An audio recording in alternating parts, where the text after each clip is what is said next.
Geht da was?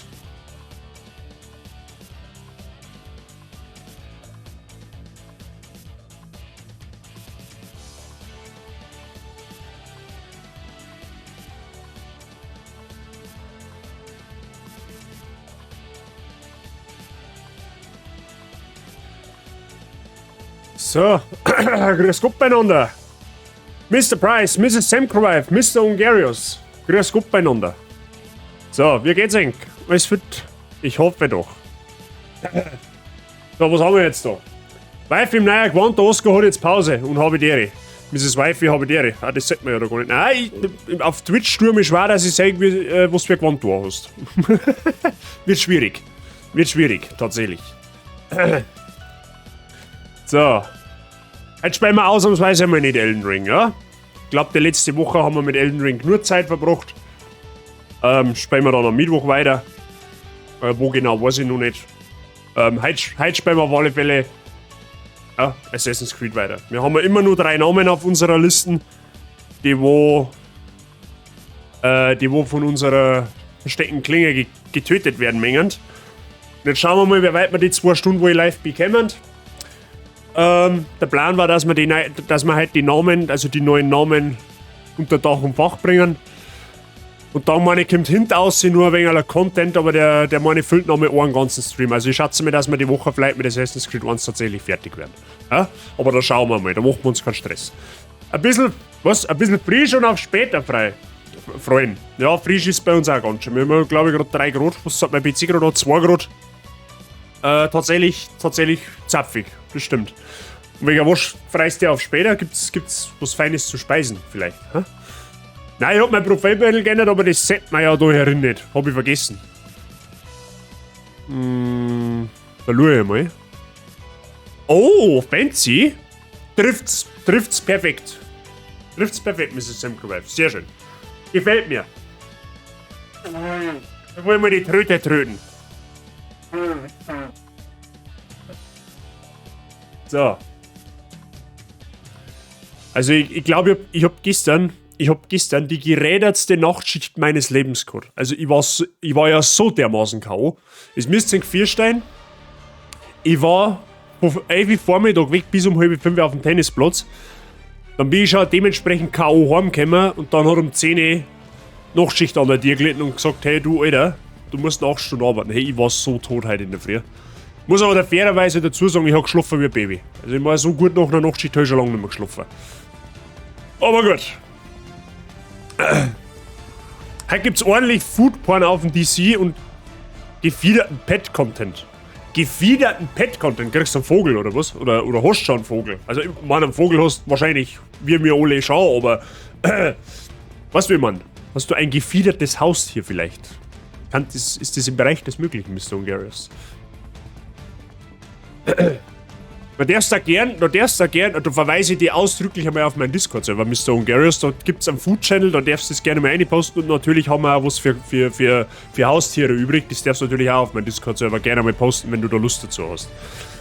Mrs. Chess, Nummerlurk aus dem Büro, kann ich mal jemand Mrs. Chess herzlich begrüßen und sagen, dass ich es gelesen habe. Vielen Dank. Ja, aber später ziehen wir noch 2.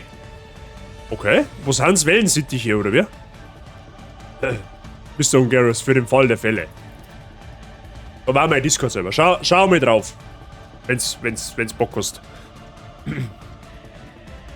Haustiere und Essen sind immer willkommen. Absolut. Dem ist nichts hinzuzufügen. Ja? Wir sind alle flauschige, hungernde oder flauschig hungrige Community. So, Freunde. Jetzt meine ich, fangen wir aber langsam spielen, oder? Was darf man da dazu sagen?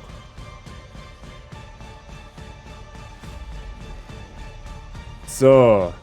Jetzt hätte ich mal lauter Reflex bald wieder Elden Ring aufgemacht. Ich hab die letzten Tage nur Elden Ring gespielt. Ich hab kein Assassin's Creed nicht gespielt, gar nichts. Aber wir spielen heute, wie versprochen, Assassin's Creed. Ja?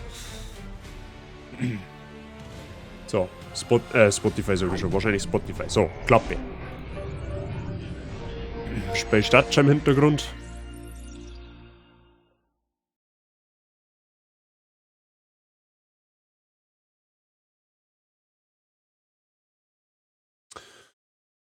Gut. Sonst habe ich eigentlich dabei einmal nichts Neues zum Berichten. Okay, warum sage ich jetzt nichts? Das ist natürlich wieder zauberhaft. Jetzt sehen wir was. Sehr gut, wir sehen mal was. Hurra! Toll! Es könnte was sein. Das ist schön. So, geht mein Controller jetzt auch zauberhaft. Perfekt. Gedächtnisabschnitt 4 haben wir, Freunde.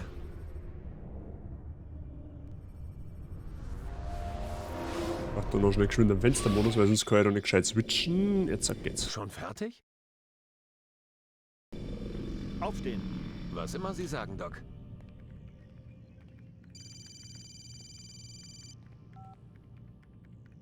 Ich beende die Sitzung. Ich komme sofort. Sind Sie wirklich sicher? Ja. Nein. Alles ist dehnbar. Ich weiß nicht, wie er. Natürlich. Sei habe ich die Ehre. Verstehe. Sie haben eine Menge Ärger, Mr. Miles. Wo liegt sein Problem? Die kommen sie holen. Wer kommt mich holen? Das waren ja mal letztes Minute gesehen, oder? Hey, ich hatte nichts damit zu tun. Klingt, als würden sie eine Art Rettungsversuch starten. Schätze, sie sind wichtiger, als sie dachten. Mann, oh Mann, das wird ja immer noch abgefahrener hier. Das musste passieren. Wie meinen Sie das? Der Kampf, den ihr Vorfahr während des 3. Kreuzzuges begann, er hat nie geendet. Und sie werden von Templern festgehalten. Wittig ist ein Templer? Sie konnten es nicht wissen. Sie verbergen sich sehr gut. Aber um Ihre Frage zu beantworten, Vedic arbeitet für Sie. Wir alle. Abstergo ist Ihre Firma. Ich dachte, Templer wären alte Kerle mit komischen Hüten, die rumhocken, Bier trinken und Pläne schmieden, um mit Trollen und Zwergen die Weltherrschaft zu erringen. Nein. Außer dem Teil mit der What the Weltherrschaft, fuck? schätze ich. Sehen Sie, Desmond, es ist sehr kompliziert. Die Hälfte von dem, was man über die Templer sagt, stammt von verrückten Psychopathen, die Helme aus Alufolie tragen. Die andere Hälfte sind Halbwahrheiten, die die Templer selbst in die Welt gesetzt haben. Aber Sie sind die bösen Jungs, oder? Wenn ich eins gelernt habe, seit ich hier arbeite, dann, dass es so etwas nicht gibt. Alles ist relativ. Wie kann ich es Ihnen am besten erklären? Was Sie wollen, ist gut. Aber die Art, wie Sie es umsetzen, ist böse. Wirklich böse. Was versuchen Sie denn zu tun? Lucy, Ja, Miss Dillman, ich muss mit Ihnen reden. Kommen Sie hoch. Sofort. bin unterwegs. Tut mir leid, Desmond. Ich muss gehen. Sie sollten sich zur Ruhe legen. Die Antwort auf all Ihre Fragen liegt direkt vor Ihnen. Sie müssen nur wissen, wo Sie gucken müssen. Schöner habe ich die Ehre. Relativ, ja. Ausrufezeichen geschubst müsste sein, Jing. So, was, ich hab JJ die Tage schon angefixt, denn die eine Zutat, die ich nutze heute Abend, trinkt sie ganz gerne. Oh, da ist schon wieder Alkohol im Spiel, kann das möglich sein? Schön, jetzt weiß ich nicht, ob ich die schon begrüßt habe, aber falls nicht, habe ich die Ehre. So. Gehen wir einfach mal ein wenig Penner. Ja? Weil haben wir sonst nichts zu tun.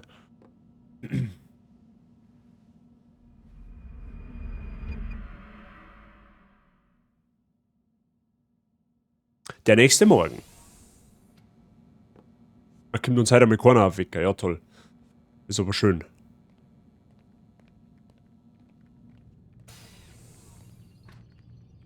ich habe Sie schon vermisst, Doc. In den Animus.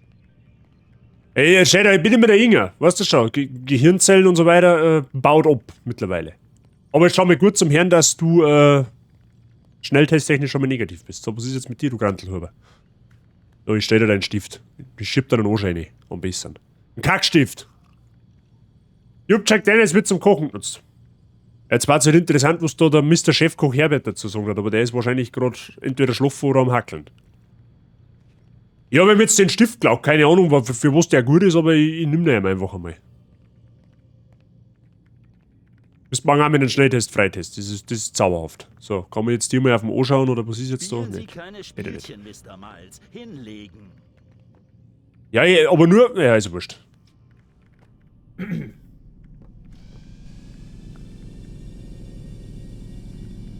So.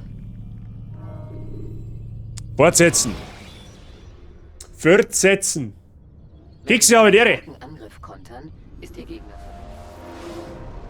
Tretet ein, Alter ihr. Ich hoffe, ihr seid wohl ausgeruht. Bereit für die restlichen Aufgaben?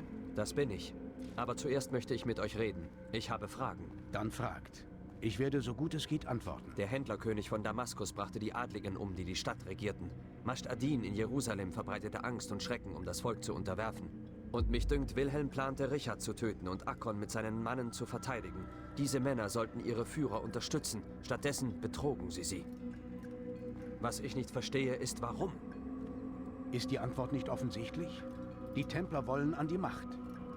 Wie ihr wohl bemerkt habt, wollen sie ihre Städte im Namen der Templer unterwerfen, damit die Templer selbst im Heiligen Land herrschen. Und bald darüber hinaus. Aber sie können ihre Ziele nicht erreichen. Warum nicht?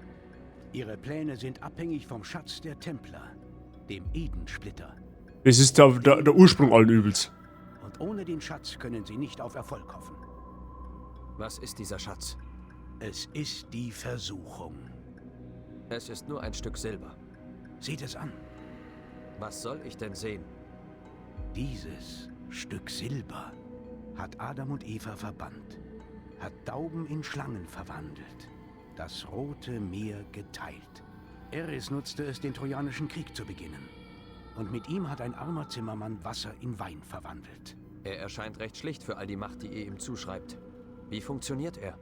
Wer ihn besitzt, kontrolliert die Herzen und Geister all derer, die ihn ansehen. Die ihn kosten, wie man sagt. Und Garniers Männer? Ein Experiment. Kräuter, die ähnliche Effekte hervorrufen, um sie auf den großen Moment vorzubereiten. Talal versorgte sie. Tamir rüstete sie. Sie haben sich auf etwas vorbereitet.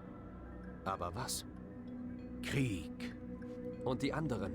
Die Regenten der Städte. Sie sollten ihr Volk versammeln. Sie alle in Garniers Geschöpfe verwandeln. Die perfekten Bürger.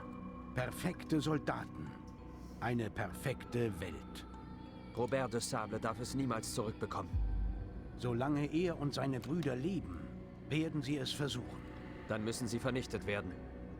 Das ist es, was ich euch auftrug. Es gibt 2 weitere Templer, die eurer Aufmerksamkeit bedürfen. Einer in Akkon, bekannt als Sibrand. Einer in Damaskus, genannt Jubair. Besucht unsere Verbindungsleute. Sie werden euch instruieren. Wie ihr wünscht. Und sputet euch. Zweifellos machen unsere vielen Erfolge Robert de Sable nervös. Seine Gefolgsleute werden alles daran setzen, euch zu entlarven. Sie wissen, dass ihr kommt, der Mann im weißen Umhang. Sie werden euch suchen. Sie werden mich nicht finden. Ich bin nur ein Halm im Kornfeld. Hier, mein Geschenk an euch. Für die gute Arbeit, die ihr leistet. Okay, also ihr verzeiht mir hoffentlich, dass ich während der Dialoge meine dumme Schnauzen halte, ja, damit es so viel wie möglich von dem Spiel mitkriegt. So, was haben wir jetzt erfahren? Im Endeffekt der Edensplitter, also das Metall-Opfi-Dingens da, was der Al-Mualim da in der Hand gehabt hat, ist im Endeffekt das, um was in Assassin's Creed in die Hauptteile im Endeffekt geht, ja. Das ist der Ursprung allen Übels. Oder der Ursprung allen Gutens. Keine Ahnung, weiß ich nicht. Ist schwierig, sagen wir es mal so. So, was habt ihr jetzt so geschrieben? Wie gesagt, Spielatmosphäre und so weiter. Mr. Black Shadow, ich glaube, exakt das Assassin's Creed habe ich auch gespielt, nur dass ich an irgendeiner Stelle nicht weitermachen habe können. Ich kann die Assassin's Creed, die ich habe, nur nicht mehr spielen, weil sie auf CT sind und ich kein Laufwerk habe. Externes Laufwerk für 15 € bei Amazon. Heft um Bande. Aber ja, Assassin's Creed 1 habe ich das letzte Mal gespielt vor, keine Ahnung, 15 Jahren oder so? Ungefähr. Wir haben uns jetzt im Stream, oder was heißt mir? Ich habe mal gedacht, das sind coole Spiele, die kann man mal wieder im Stream einmal spielen. Da ich jetzt eigentlich in nächster Zeit so mehr Bock auf Story-Games habe und wir haben uns jetzt mehr oder weniger dazu geeinigt, dass wir halt die klassischen Teile, also Assassin's Creed 1, die komplette Ezio-Reihe und Assassin's Creed 3 nach und nach einmal im Stream spielen. So, wir haben 2 neue Ziele, Damaskus und Akkon. In Akkon waren wir letztes Mal schon, also gehen wir jetzt wieder nach Damaskus, nämlich ins Büro. So. Wenn Sie entdeckt wurden, schlagen Sie Haken oder klettern Sie über.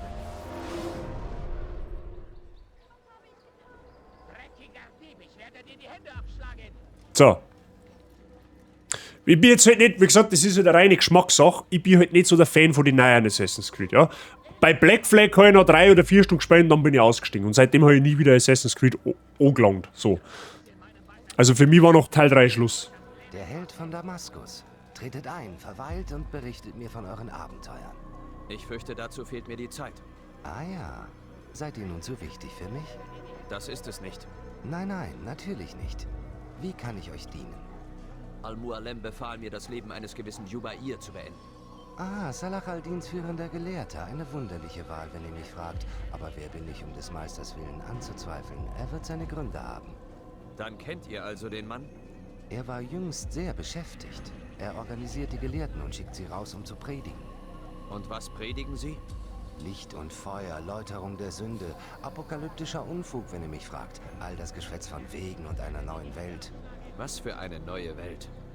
Weiß nicht. Ich achte nicht auf das Gewäsch von Geisteskranken. Dafür habe ich viel zu viel zu tun.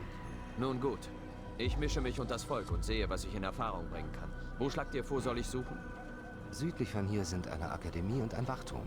Dort solltet ihr fündig werden. Zudem gibt es ein Hospital im Osten, das ihr besuchen solltet. Ich beginne sofort. So voller Tatendrang. Ihr habt euch verändert. Zum Besseren möchte ich hinzufügen. Kleiner Fun-Fact am Rande, Freunde, für den Fall, dass ihr das nicht gewusst habt. Der Altair hat auf der linken Hand nur 4 Finger. So, warum ist das so? Kleine Nerd-Background-Information. Die versteckte Klinge von den Assassinen war damals noch nicht so wirklich optimal konstruiert. Das heißt, wenn die einer Klinge ausgefahren haben, hätten sie mit der Klinge da praktisch im Finger eingestochen. So. Und damals hat man halt gesagt, um die Klinge seinem Träger zum gewährleisten, hat man einen Finger genommen dafür. Bei den neuen Teilen ist es dann nicht mehr so. Ich glaube, beim Ezio ist es dann durch dank Leonardo da Vinci damals schon so konstruiert gewesen, dass der seinen Finger nicht mehr opfern hat müssen. Das sehen wir aber im zweiten Teil, da macht der Leonardo da Vinci tatsächlich so einen Witz mit dem Ezio. Das sehen wir aber alles noch. Aber gerade einmal, dass ihr mal so kleine Background-Information habt. Mr. Billinger, habe ich dere. Black Flag war dein liebster Teil. Bei Black Flag hat mir halt einfach... Es hat halt für mich keine Story nicht mehr gehabt, so wirklich. Das hat einfach alles nicht mehr zusammenpasst, irgendwie. Da kommt irgendein so ein gesoffener Volldepp, der bringt einen Assassinen um und schlüpft dann in seine Rolle. Ich verstehe die Frage nicht. Also, es war komisch. Also, Black Flag halt, wie gesagt, noch so 3-4 Stunden gespielt. Und das hat dann für mich tatsächlich nicht mehr den Reiz von einem Assassin's Creed gehabt. Für mich war da einfach immer, was ich aber so schön gefunden habe an Assassin's Creed, war einfach die gute Story dahinter. Ja? Und das war halt irgendwie nach dem 3. Teil, war das für mich zu Ende erzählt. Du, ein paar Münzen für meine Kinder. Bitte. Bitte, Herr. Habt ihr Geld für mich? Nein, ich hab kein Geld. Ich hab höchstens eine Faust für die. Wenn sie jetzt zupft sind.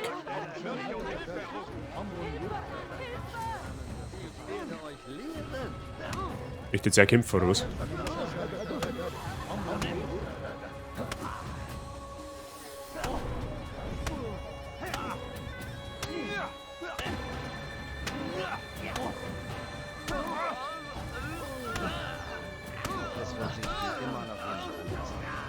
Das ist Zupfer. So. Warum hat er da nicht ein Mitland genommen? Das, wie gesagt, das war damals noch nicht so ausgeklügelt. Dass man, wie gesagt, die Klinge, die war einfach nicht wirklich gut entwickelt. Warum luden die jetzt? Ich habe gar nichts da.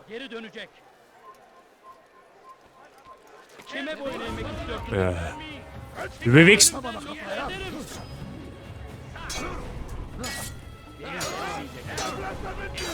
Oder ich hab die Steuerung komplett verlernt. Ich weiß nicht mehr, wie man kontert.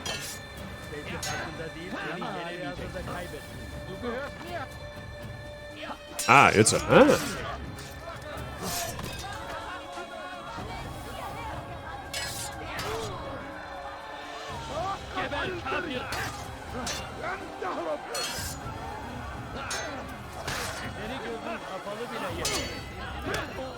Ja, ich glaube, dass wir jetzt an der Stelle halt massiv sterben. Ja, okay.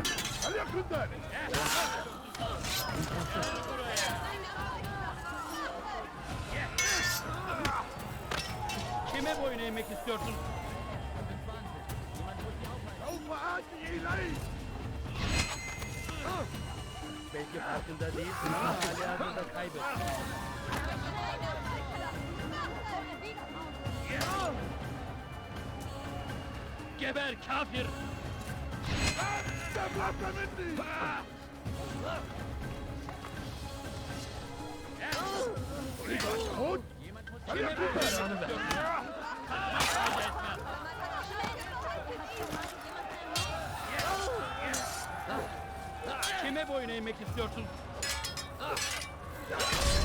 Ja, Gott sei Dank.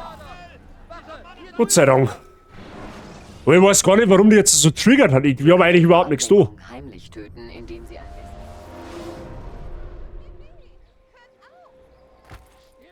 Ah, wir fahren wieder vorne, okay. Okay, wir merken uns jetzt, wir gehen mal nicht mehr da unten lang, weil die scheiß Wohnschweiber, die wo ständig noch Geld betteln, da kriegen einen kompletten Anfall. So, wo ist jetzt der Turm? Der ist da hinter, okay. So, schauen wir mal. Ich gesagt habe, die letzten Male, wo wir es gespielt haben, schon mal erwähnt, steuerungstechnisch ist die Spiel von der Performance her jetzt auch noch nicht so das Gelbe vom Ohr. Ja? Jetzt mei.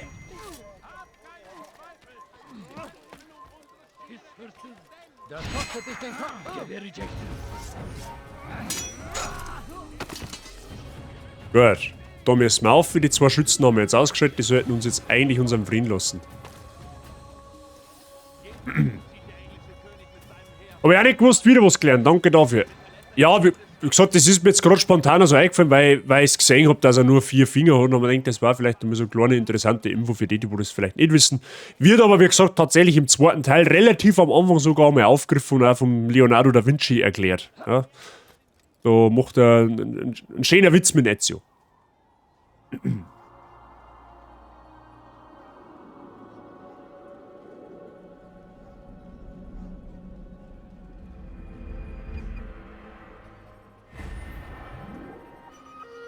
Okay, da haben wir uns auf alle Fälle schon mal einen Informanten freigestellt. Das ist schon mal gut. Der ist ja ziemlich in der Nähe. Na, hau ab mit deiner Familie. Deine Familie interessiert mich nicht. Zupf die, geh in die Arbeit oder geh putzen oder was weiß ich. Aber lass mir mal in Ruhe. Ist das ein Sperrgebiet da oder was? Warum triggern die da? Ich mach doch gar nichts.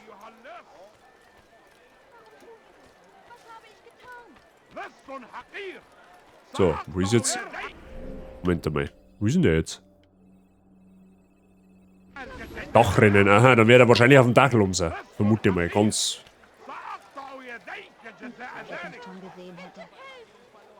Er wird sich verletzen. Und wenn das passiert, werde ich ihm nicht helfen. So, ah, da steht er, da steht er. Schlechte Neuigkeiten, Bruder. Ich habe heute Morgen einen Templer getötet. Nun, ist das gut. ist wohl eher eine gute Neuigkeit. Ich habe sogar einen Brief bei ihm gefunden. Ich gab ihn Numair. Aber eurem Gesichtsausdruck nach zu urteilen, hat er ihn euch nicht übergeben. Nun dann geht. Sucht Numair und nehmt den Brief in Empfang.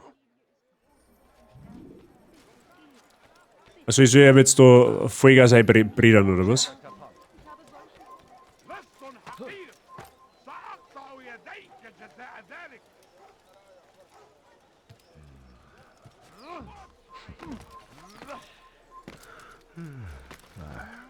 Ja, so ist eine nicht geplant gewesen.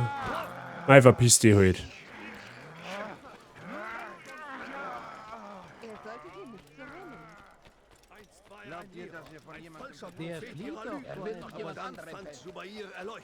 Aha, das können wir uns bemerken, oder? Ja, verpisst euch.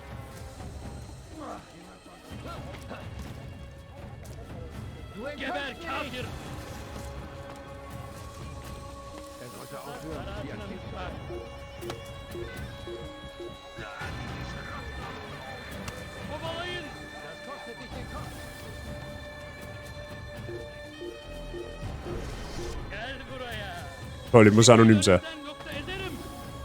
Ja, okay, GG, das war's dann quasi.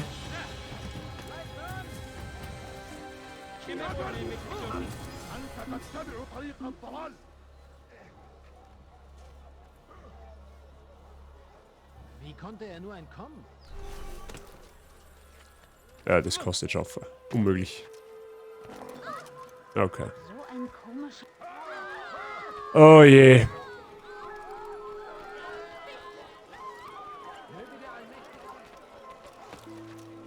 Also doch eher am Dach bleiben.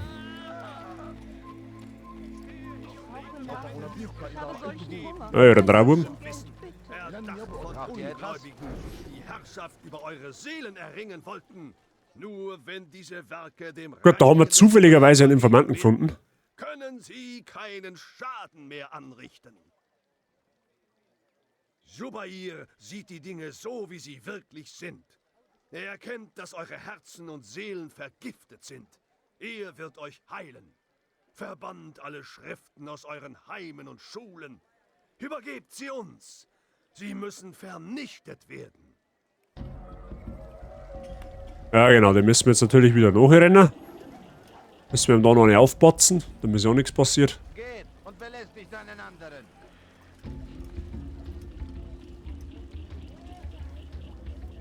Da sehe ich aber jetzt schon wieder 17.000 Wachen umstehen, wo dann wieder getriggert werden, gerade wenn ich schief schaue. Ja, siehst du, da kommt eh schon wieder so einer. 2.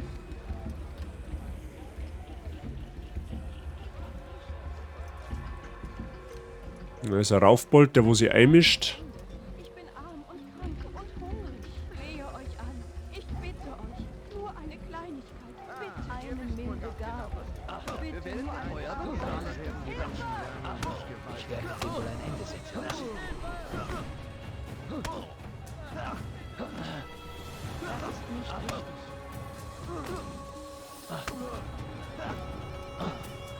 Da holt doch ganz schön was aus, der Bursch. Ja, verpiss dich halt du, ha? Deiner Windel auf den Kopf, was möchtest denn du? Gewalt ist keine Antwort, mein Sohn. Damit stimmen wir überein. Also sprecht und ich mag meine Klinge zurückhalten. Was hat euer Meister im Sinn? Warum vernichtet er all dieses Wissen? Wir legen die Grundsteine für einen Weg, den bald alle einschlagen werden. Er führt in ein besseres Morgen. Das sehe ich anders. Dann seid ihr blind. Die Worte auf diesen Pergamenten, sie sind Gift. Zubair kennt die Heilung. Er befreit uns von diesen Lügen. Ihr redet Unfug. Ihr habt den Verstand verloren. Nein, nicht verloren. Gefunden. Ich sehe die Welt, wie sie wirklich ist. Er hat mir so viel gezeigt. Du wünschst dir Informant. Ich bin erleuchtet. Ihr seid fanatisch, mehr nicht. Und gefährlich noch dazu. Tut, was ihr tun müsst. Es ändert nichts. Wir kennen keine Furcht. Solltet ihr aber. Ja, der ist hinter sich.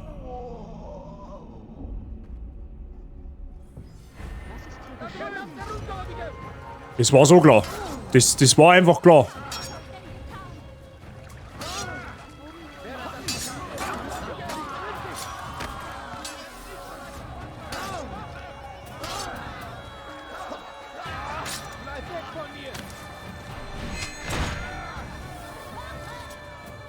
So, haben wir es jetzt. Kann jetzt meinen Informanten nochmal anschmerzen. Das war zauberhaft. Ja.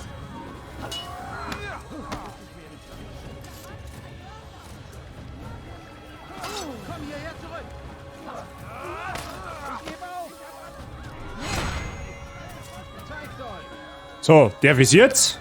Altair, mein Dankeschön. Freund, ihr seid ein vielgesuchter Mann, so wie ich. Auch mein Kopf wird gesucht und ich muss meine Familie für die Reise in die Sicherheit nach Masya vorbereiten. Könntet ihr meinen letzten Auftrag im Austausch gegen Informationen für mich beenden? Einige Männer in Zubairs Quartier müssen eliminiert werden. Seid schnell, mein Freund. So, 5 Minuten, das heißt, das sind... Ach du Scheiße. Ja, das... Wait a minute. Ah, das sind so... Das sind die Zipfinder. So, das war Nummer 1. So, da müsste einer da herum sein, oder? Wieso denn? Der muss auf alle Fälle irgendwo da sein. Geht der am Baum und spazieren, oder was? Hä? Wo ist denn der?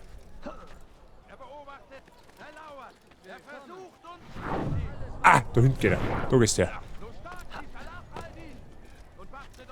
Warum würde jemand so etwas tun? Ist er verrückt? Er ist verrückt. Ja, stimmt.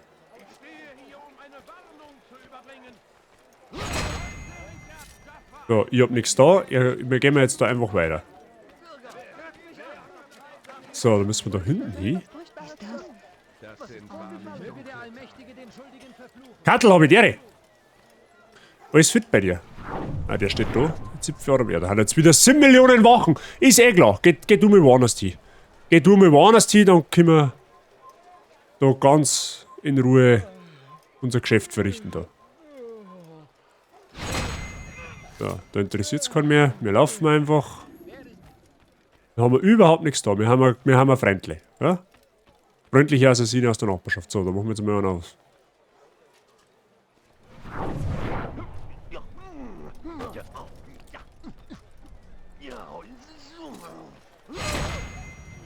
Ah. Dann war es nur noch einer. Warte mal, das Salat, das können wir eigentlich ausnutzen.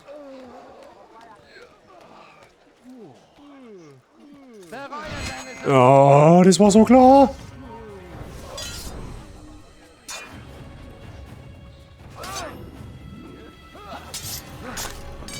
Muss ich das jetzt nochmal alles von vorn machen? Es ist der Scheiß Ernst, oder was? Oh, wow.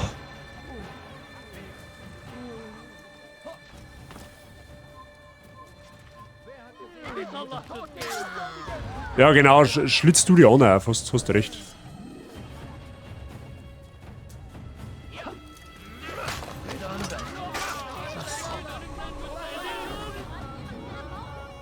Ja, das ist wie der Ameisenhaufen. Da wenn du einen angreifst, da kommen 5 andere.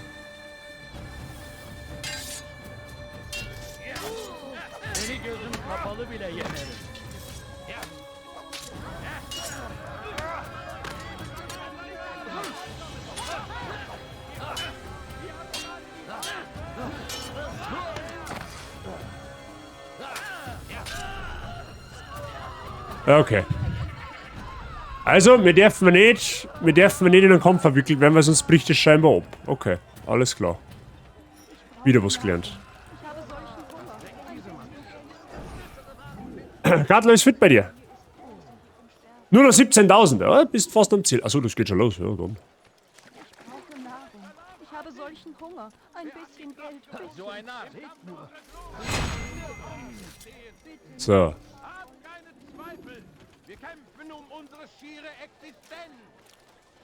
Der englische König möchte uns von der Erde tilgen. Wir müssen widerstehen. Wir müssen zurück. Ich habe eine große Auswahl. Magen-Darm. Du hast aber auch überhaupt gar keinen Klick nicht, hä? Wünsche auf alle Fälle gute Besserung, Kattel.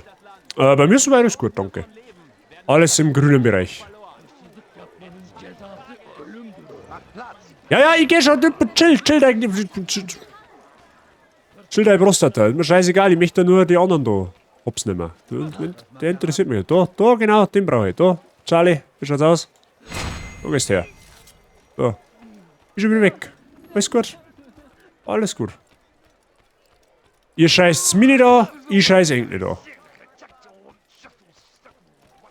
So. Da haben wir nur Zeit. Gehen wir einfach aus der Nummer. So, schauen wir mal. Warum tut er das wohl?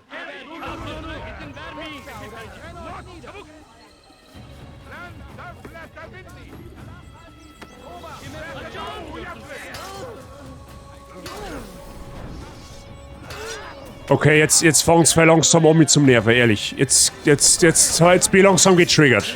Sag ich jetzt ganz ehrlich, wie es ist.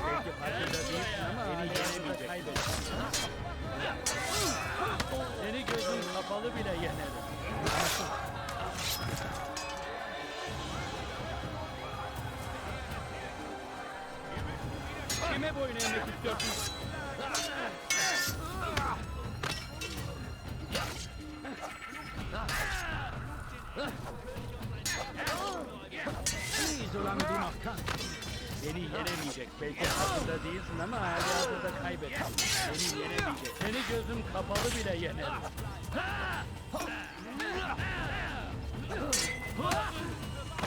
Gott ist auf meiner Seite. Du wirst nicht gewinnen.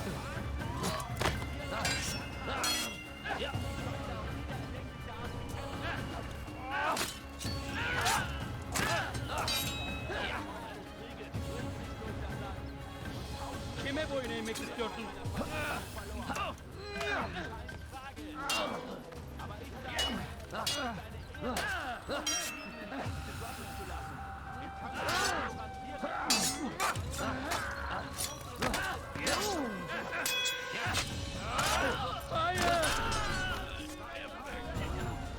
Boah, ist das ein Scheiß.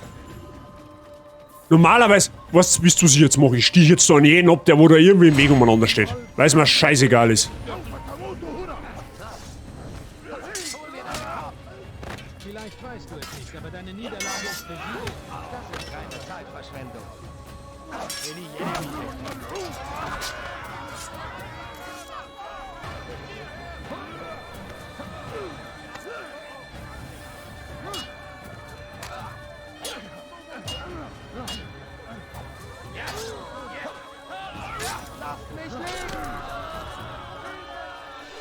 Dreh mein Spieß einfach einmal um. Einfach einmal alles so stehen, wo es im Weg umeinander rennt.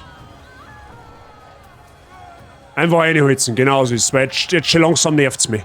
Du machst überhaupt nichts, da ab vom Hof, zupf dich. Du machst gar nichts mehr jetzt. Jetzt klang's mal langsam.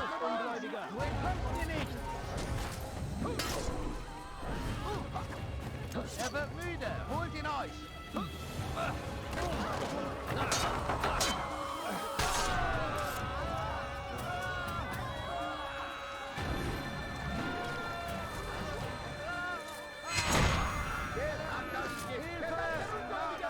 Ja, da, geh du auch gleich her.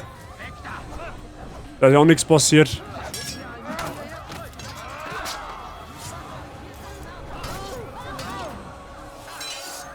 Ja, merci Kamera, ich sehe gar nichts.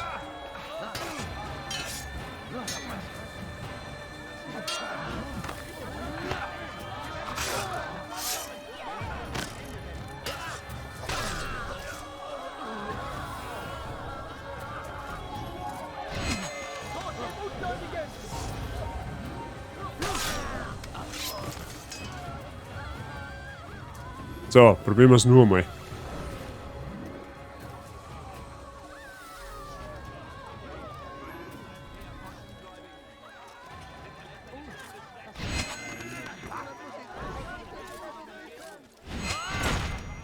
Bleibst du. Hä? What the fuck? Oder leider, ich check's nicht.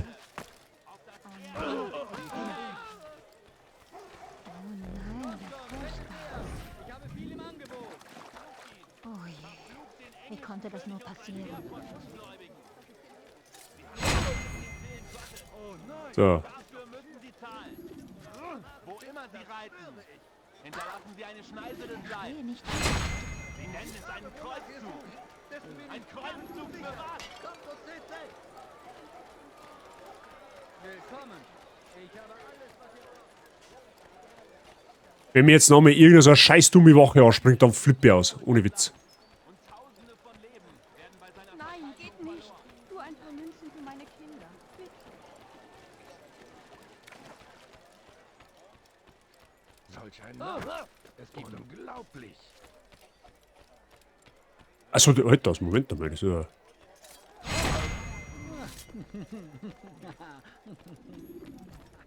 Wer hat das getan? Ja, dieses Hart, das Dog.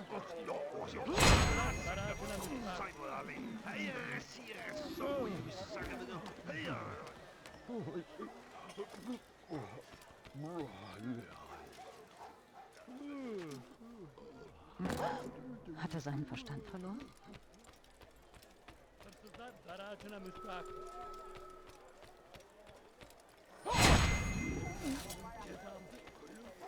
Achso, und jetzt soll ich noch mit zu ihm zurück, da ist ja auch nichts passiert, oder was?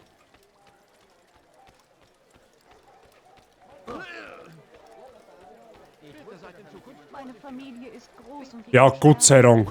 Schön, euch so schnell und an einem Stück Schwere wiederzusehen. Geburt. Ich muss zu meiner Familie, aber bevor ich aufbreche, habe ich dies für euch. Ich fand eine Karte mit den Orten, wo die Gelehrten planen, Bücher und andere Wissensquellen zu verbrennen. Seid bitte wachsam. Möge das Schicksal uns bald wieder zusammenführen. Ich sende meiner Familie eure Grüße. So. Jetzt mal eine blöde Frage. Jetzt pass auf, jetzt möchte ich mal was ausprobieren. Jetzt will ich mal was ausprobieren, ob man da wirklich 3 braucht. Oder was passiert, wenn man nur eine Information einholt. Das darf mich jetzt interessieren. Geht weg.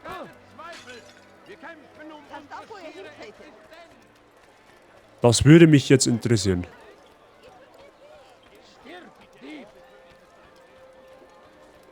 Stirb! sich noch verletzen. Was macht er da? Er sollte aufhören, sich wie ein Kind So, so da rum, so. Was denkt diese Mann?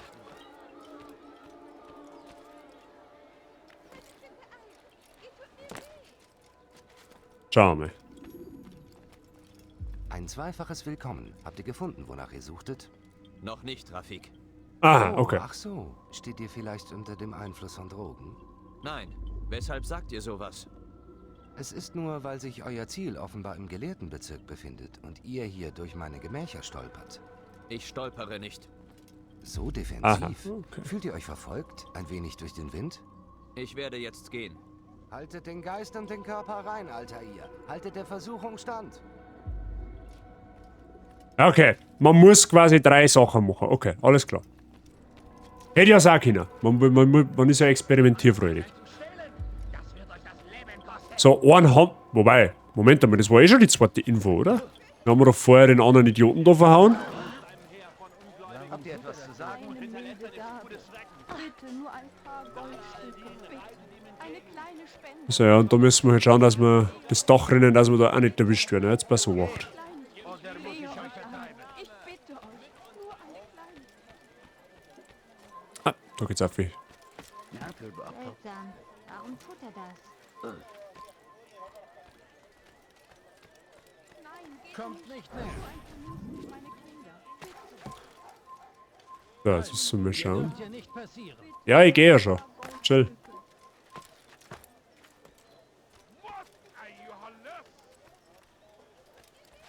Gehen wir da über den Balken über.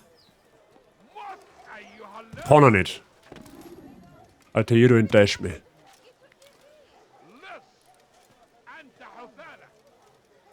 Als ob der da nicht aufkommt. Willst du dich verarschen oder was? Das gibt's ja nicht.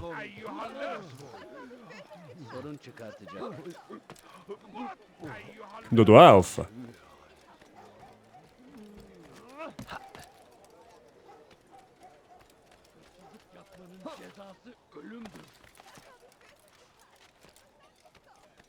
Ah, da hinten nur eine Wache.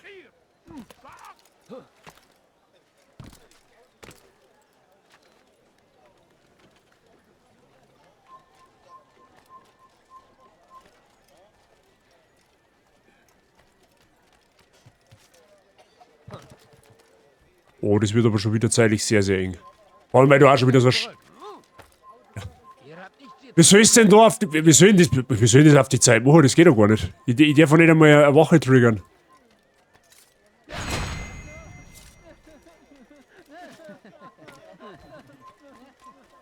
Ihr seid hier nicht erwünscht. Geht.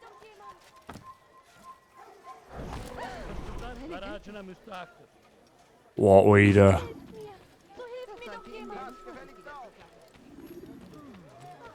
Glaubt ihr, dass ihr von jemandem... Was treibt ihn wohl so an? Was ist in ihn gefahren? Nein, ihr versteht es nicht. Ich habe nichts. Also ich muss schon... Also... Ich weiß ja, dass in jedem Assassin's Creed bisher irgendwie so NPCs gegeben hat, die wo so richtig nervt haben. Also so auf die Straßen praktisch. Im zweiten waren das immer so Musikanten. Aber die Bettler, die wo da umeinander rennen, also das ist ja der Next Level nervige Shit. Was bringt ihn dazu, das zu tun?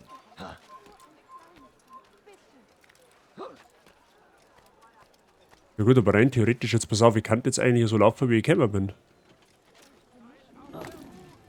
Ich brauche Nahrung. Ich habe solchen Hunger. Ein bisschen Geld. Was ich nicht schon gesehen hätte. Eine milde Gabe. Spotty, habe ich dir. Bitte nur ein paar Goldstücke. Na, ist gut bei dir.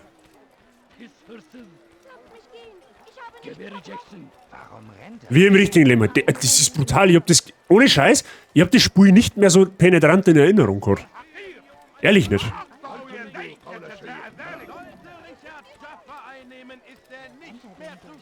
Wo will er hin? Was steht ihr da herum? Geht. Ihr habt mich fast umgebracht. Bei mir soweit alles gut. Gerade ein bisschen eine nervige Sequenz, was wir da machen müssen, aber ansonsten passt alles. Ja, und jetzt war's es wieder, oder? Ja, das war's. Oh, Herrgott im Himmel. Wo stehen die auch mitten in der Bahn umeinander? So, das läuft noch. Ja, das ist gut. Der verdammte Narr hat doch den Verstand verloren.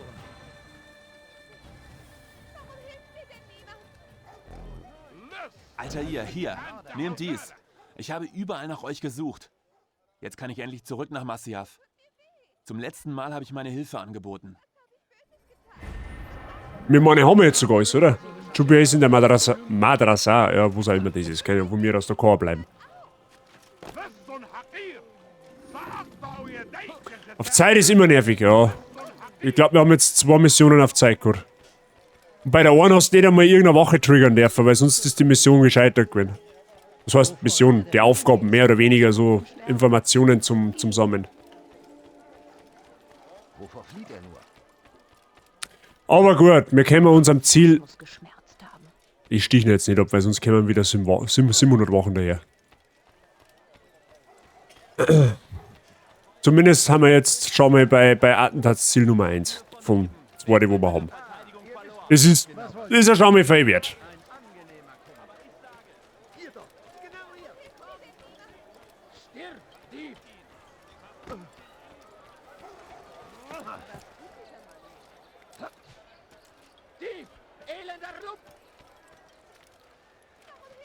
So.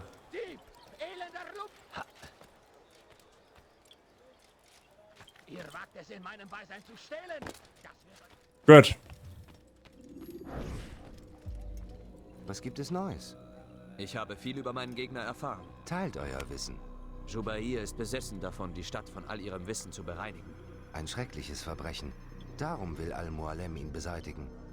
Er lässt sich von den Gelehrten der Stadt dabei helfen. Sie ziehen durch die Straßen, schikanieren die Bürger und sammeln alle geschriebenen Werke. Ich fürchte, er will sie alle zerstören lassen. Gebietet ihm Einhalt. Deshalb bin ich hier. Er wird bald ein Treffen abhalten. In der Madrasa al-Khalasa. Dort werde ich ihn treffen. Dort werde ich ihm ein Ende bereiten.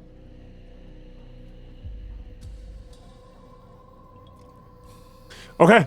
Wir haben ein grünes Licht für den Typen. Die Einzelheiten überlasse ich euch. Macht der Bruderschaft Ehre. Mach mal.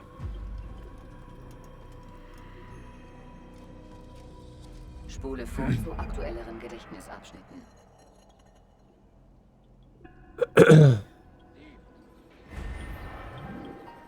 Jubair bereitet sich auf ein Treffen in der Madrasa al-Kal irgendwas vor. Das ist der richtige Zeitpunkt, um zuzuschlagen. Okay, wir schlagen zu. Wir schlagen zu. Ihr wagt es in meinem Beisein zu stehlen.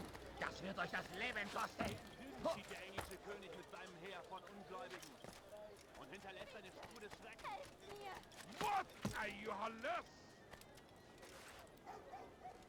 Ich tippe mal, dass wir mir auf den Boden bleiben müssen.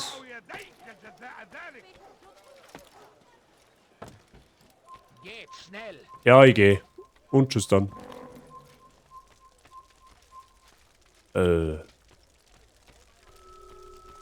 Ach, da drin, oder was?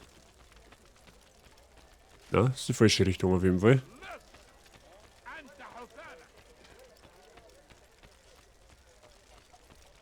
Nein, das ist schon da drin. Definitiv. Ist definitiv irgendwo da drin.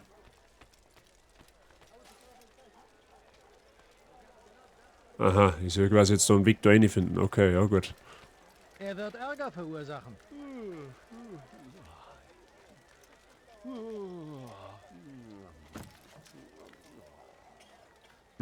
Natürlich stehen da jetzt 2 Schützen, ist eh klar.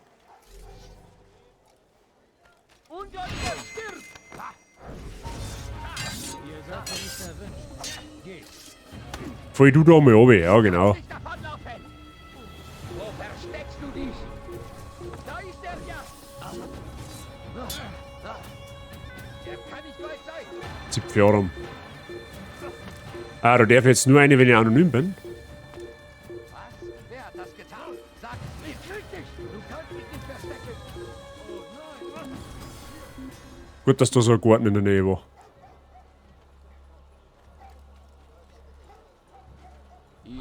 Ich weiß nicht, wo er hin ist. Geht die gar nicht so. So. Schauen wir mal, wir müssen auf alle Fälle irgendwie da rein.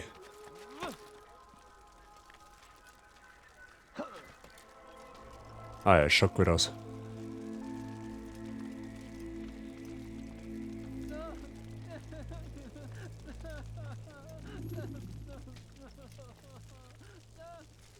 Du nimmst es mit im Ballborn, sehr gut. Jede Schrift in dieser Stadt muss zerstört werden. Mein Freund, das dürft ihr nicht. Viel Wissen wohnt diesen Pergamenten inne. Aus gutem Grund von unseren Vorfahren niedergeschrieben. Und was ist das für ein Grund? Es sind Fanatiker, die uns leiten sollen, um uns vor der Dunkelheit der Ignoranz zu bewahren. Nein, es sind Papiere bedeckt mit Lügen.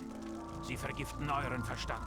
Und solange sie existieren, könnt ihr nicht darauf hoffen, die Welt in ihrem wahren Licht zu sehen. Wie könnt ihr diese Schriften als Lügen bezeichnen? Oh Gott, die schauen alle gleich aus. Ihr wendet euch an sie, um Antwort und Erlösung zu erhalten. Ihr verlasst euch mehr auf sie als auf euch selbst. Das macht euch schwach und dumm. Ihr glaubt an Worte, Tintenkleckse. Denkt ihr je darüber nach, wer sie aufgeschrieben hat oder warum? Nein, ihr akzeptiert einfach ohne zu hinterfragen jedes Wort. Und wenn diese Worte nun lügen, wie sie es so oft tun, das ist gefährlich. Ihr liegt falsch. Diese Texte sind ein Geschenk des Wissens. Wir brauchen sie. Ihr liebt eure kostbaren Schriften. Würdet ihr alles für sie tun? Ja. Ja, natürlich. Dann folgt ihnen. Ja, so kann man es auch machen. Jeder, der so spricht wie er, stellt selbst eine Bedrohung dar. Möchte mich noch jemand herausfordern? Gut. Eure Befehle sind einfach genug. Geht in die Stadt, sammelt alle verbliebenen Schriften und häuft sie in den Straßen auf. Wenn ihr fertig seid, schicken wir Wagen, um sie abzuholen, auf dass sie vernichtet werden. Ja, sauber. Und ich komme jetzt... Oh, lebt mich am Arsch. Wie verwandt ist jetzt 6?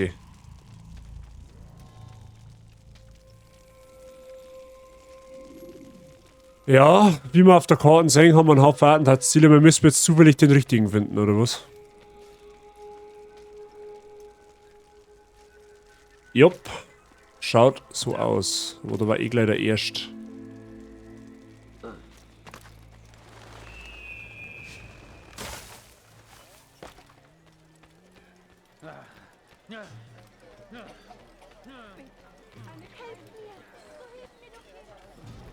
Da wäre noch, okay.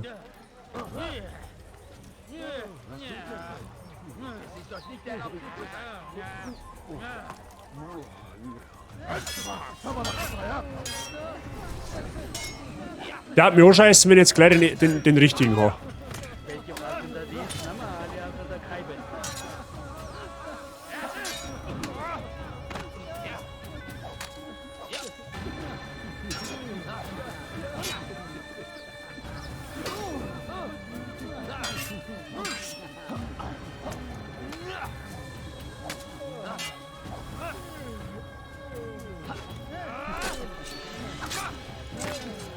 Okay, der war's nicht.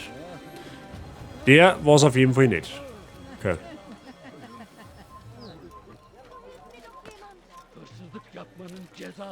Wann wird er mit dem Unsinn aufhören? Da hinten ist auch einer.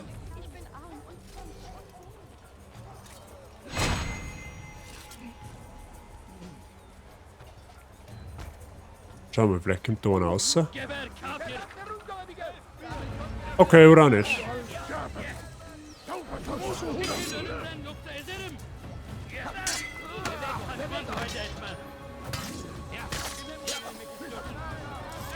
Das wird viel zu schwer werden.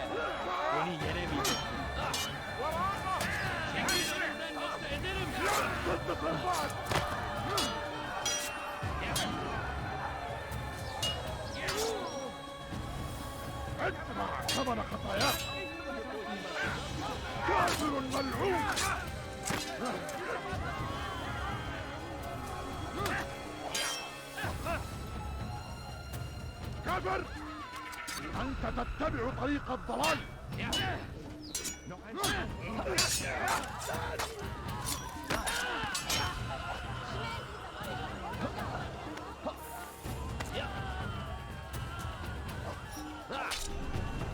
Okay, war natürlich, wahrscheinlich bei meinem Glück ist der letzte, den wo ich erwische.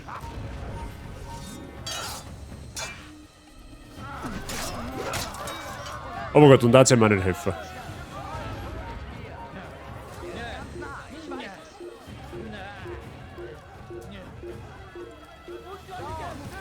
Schade eigentlich.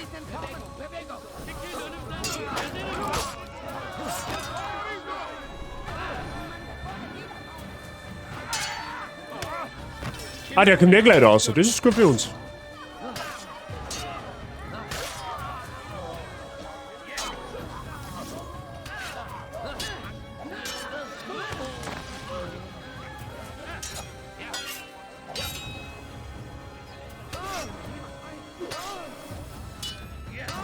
Oh, chill's.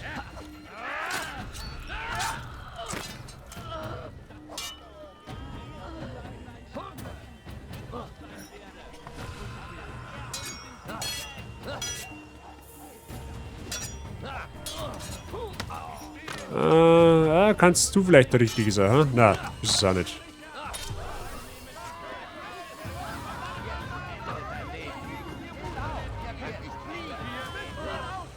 Ja, es sind ungefähr... Die Stadt hat ungefähr... eine komplette amerikanische Armee als Wache.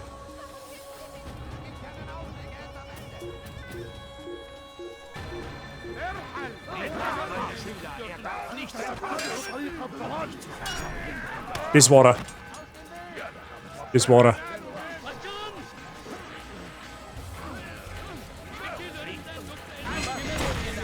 Okay. Okay, das war er doch nicht.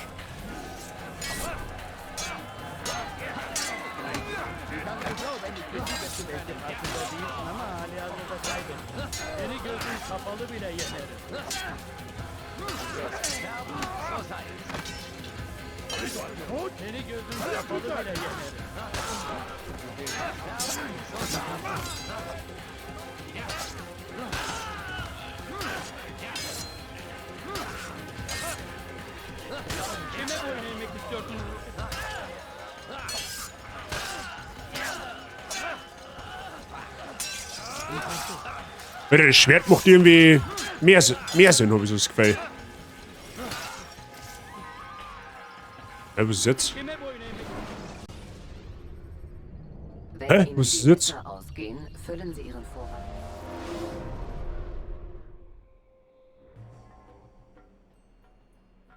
Hä? Was war jetzt?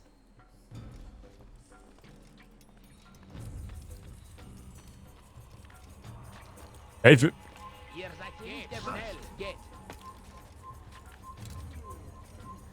hey, was ist denn jetzt passiert? Ich verstehe es nicht.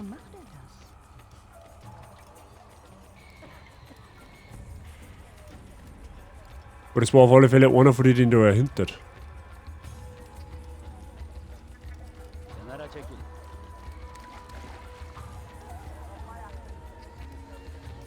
Ah, warte mal, kann man das? Nein, der ist nicht. Ich glaub, das kann man anhand der Wachen ausfindig machen, oder?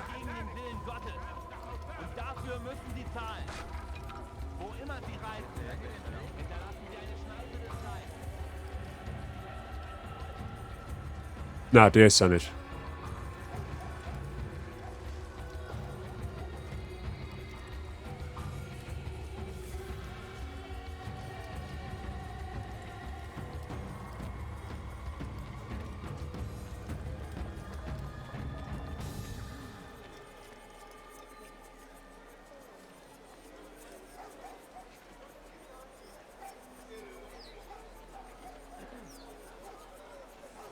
Es ist blöd, weil du überhaupt nicht weißt, wer das sagen kann.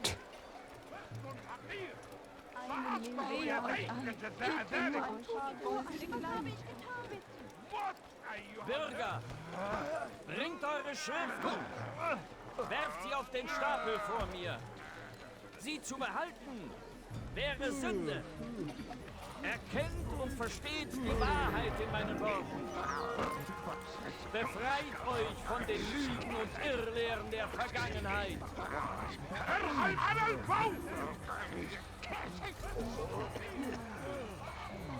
Also, die werden da nicht getriggert, wenn ich Ah ja.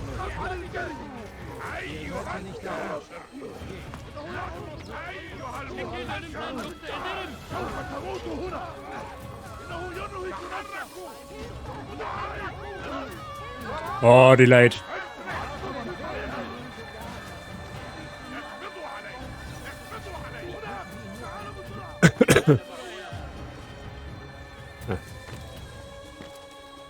Also bis der Alter irgendwo auf einer Mauer abgestiegen ist, da haben sie schon 3 Meter geschossen.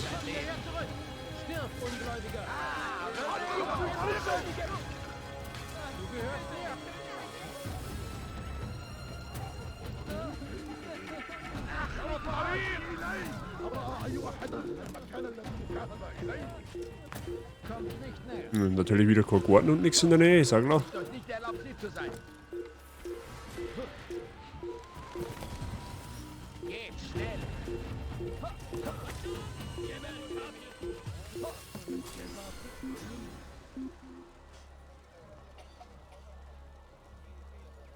Muss doch gleich Wochen hinter Ohren herhaben, das ist unglaublich. Muss eigentlich kein Menschen verzeihen.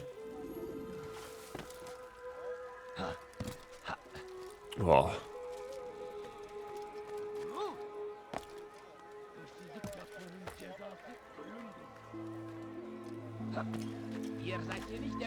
Ja, chill doch einmal. Mein Gott, nein.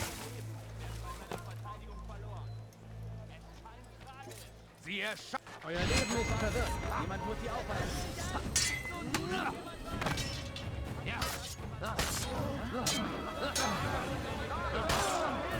Okay, der ist praktisch auch nicht gewesen.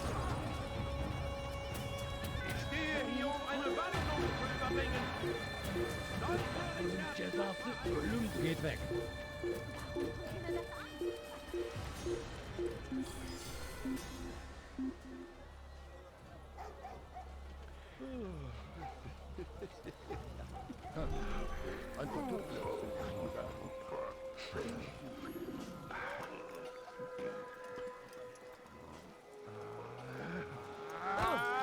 Mein Gott, nein, die nerven mich. Gutes Volk von Damaskus, ihr tut das Rechte. Lasst uns die Stadt von ihrer vergifteten Vergangenheit befreien. Das ist nur gerecht. Und aus den Flammen... Ach, das war er. Ja, nein, nice. Okay. Habt ihr das getan? Die Menschen müssen frei sein zu tun, woran sie glauben. Wir sollten sie nicht für ihre Gedanken bestrafen. Egal wie sehr wir diese ablehnen. Und dann? Ihr solltet die Antwort am besten kennen. Lehrt sie, gut von böse zu unterscheiden. Sie müssen durch Wissen befreit werden, nicht durch das Schwert. Sie lernen nicht. Zu sehr sind sie auf ihre Wege fixiert. Ihr seid naiv, das nicht zu erkennen. Es ist eine Seuche, für die es nur eine Heilung gibt. Ihr irrt.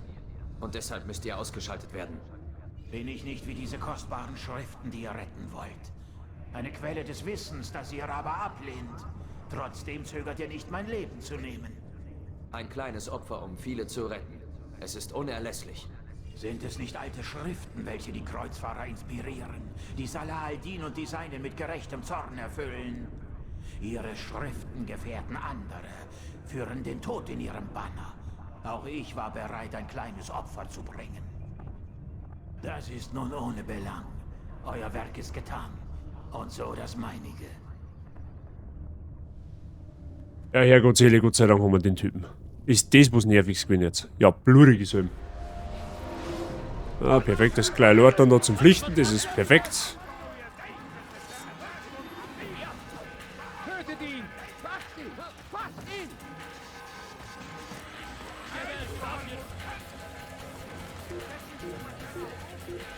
Du wirst nie entkommen! Haltet ihn! Der Ah.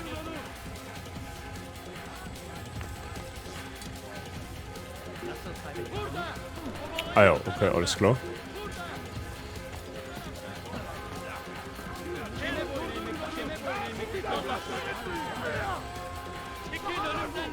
Nein, zupf dich, wo Schweib? Stehst im Weg.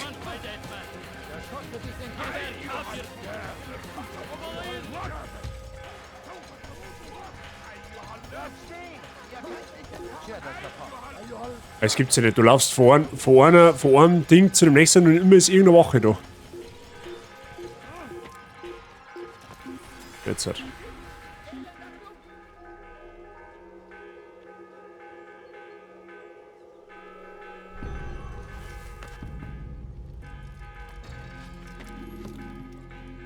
Ah, da hinten das Gleisbüro, sehr gut.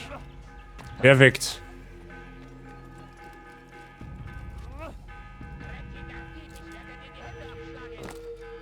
Also die Mission war jetzt mit Abstand die nervigste. Altair, sagt bitte, dass ihr Erfolg hattet. Ja, Jubairs Feuer sind ausgelöscht. Ebenso sein Leben. Wunderbar. Ich habe nie an euch gezweifelt. Ihr hättet es sehen sollen. Die Gelehrten folgten ihm so bereitwillig. Und es waren nicht nur Schriften, die verbrannt wurden, sondern auch jeder, der sich ihnen entgegenstellte. Solche Ignoranz dient nur dem Bösen. Ihr habt heute eine gute Tat vollbracht. Wie all meine Opfer glaubte auch er, das Rechte zu tun, den Weg für eine bessere Zukunft zu bereiten. Sicher dachte er das. So arbeitet der Verstand eines Verrückten. Alles, dessen ich in den letzten Wochen gewahr wurde, als wäre das ganze Land dem Wahn verfallen. Und deshalb kämpfen wir, um den Krieg zu beenden, auf dass die Vernunft wiederkehrt. Das Volk will verzweifelt Führung. Es ist einfach für Männer wie Jubair, das zu nutzen und sie für das Böse zu gewinnen. Geht, Altair, kehrt zu Al-Mualem zurück und berichtet ihm von der guten Tat, die ihr vollbracht habt. Friede sei mit euch, Rafik. Und auch mit euch. Eine gute Tat am Tag. Ja, haben wir schon.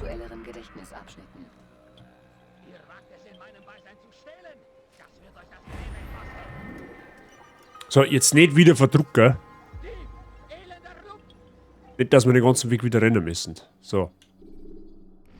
Erinnerung müssen wir sehr vorspulen. Natürlich. Wurden sie entdeckt? Stoßen sie die Leute aus dem Weg? Wurden sie entdeckt, ja. Willkommen daheim. Kaum. Was liegt an?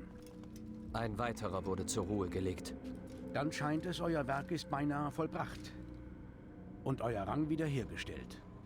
Eine Frage, Meister, wenn ihr erlaubt. Fragt und ich werde antworten. Warum diese Männer? Jubair und Siebrand. Ah, seht ihr es denn nicht? Sie ebnen den Weg für Veränderungen. Sorgen dafür, dass sich alte und neue Bedrohungen nicht einmischen. Sie zu schwächen heißt unseren Feind zu schwächen. Ich schätze, das ergibt einen Sinn. Würden diese Männer ihre Arbeit fortsetzen, wäre unsere Arbeit bald zunichte gemacht. Wie das? Wir haben ihnen großen Schaden zugefügt. Wir schlagen Arme ab, ja. Aber wir haben es mit einer Hydra zu tun. Und die kann abgetrennte Glieder schnell ersetzen. Wir sollten ihr den Kopf abschlagen, um es zu enden. Bald. Bald. Wir kommen der Sache näher.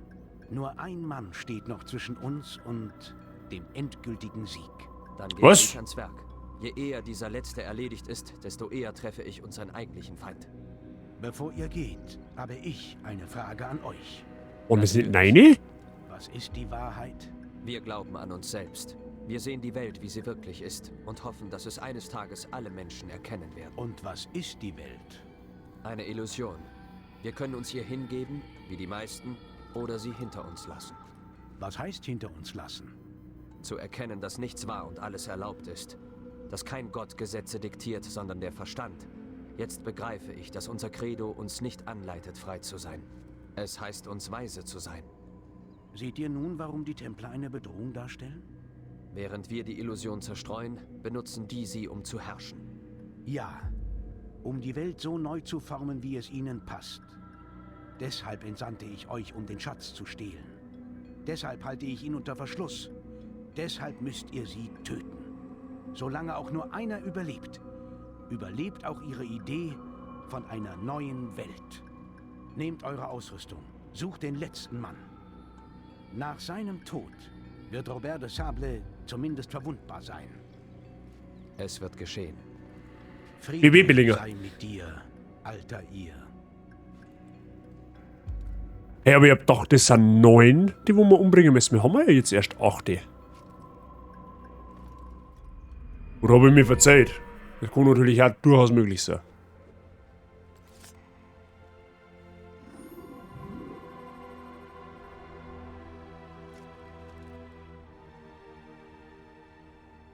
Normal müsste das...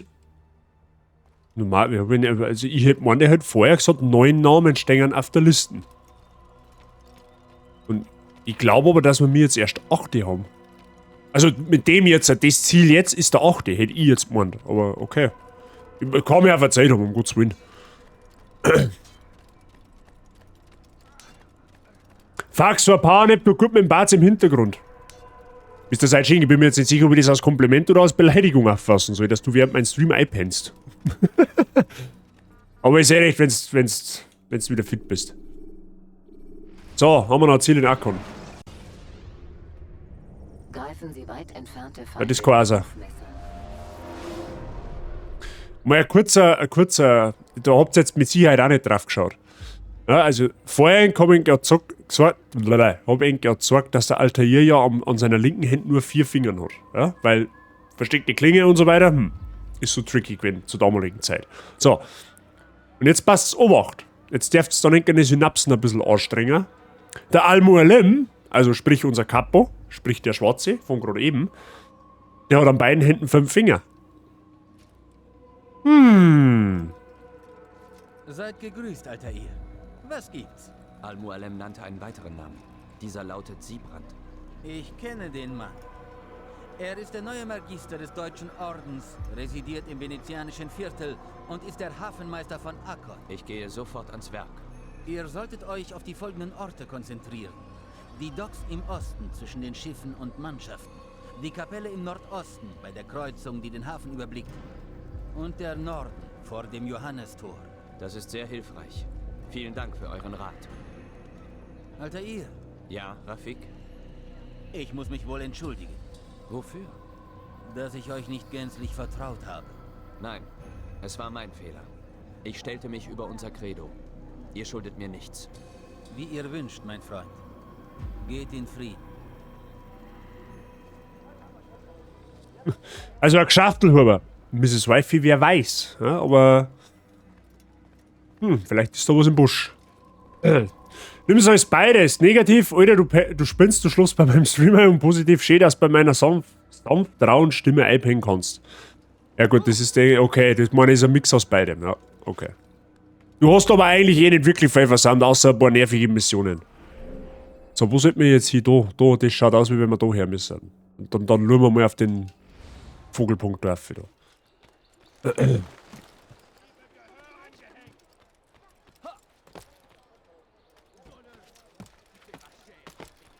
Aha, das ist der Turm da, okay. Warum springt der da so weit? Ich wollte eigentlich nur auf dem ist eh wurscht. Es hilft ja nicht. Ja, die triggern schon wieder. Ich tue gar nichts. Ich tue gar nichts und die triggern einfach schon wieder. Ja, ich mache einen auf Heiligen.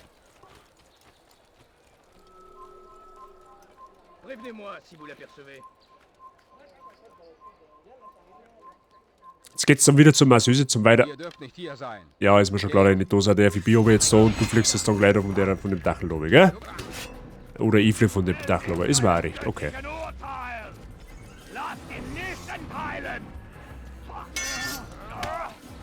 Und wenn's deine Fotzen holst...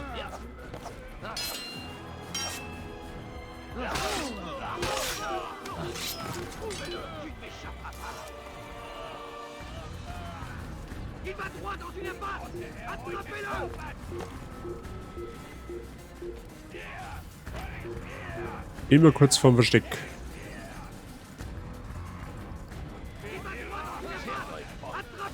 Ja, was ist das? Ich versteh's nicht.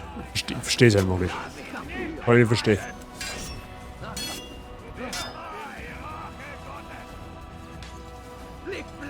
Ja, hau jetzt zu, Haarschlaf ein, du Zipfe.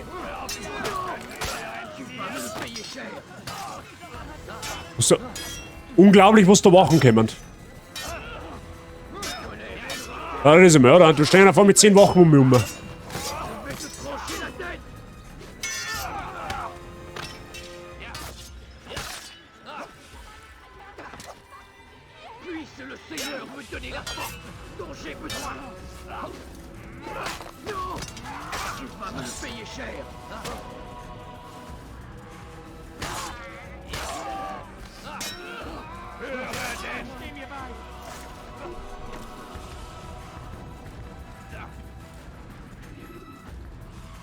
Achso, okay.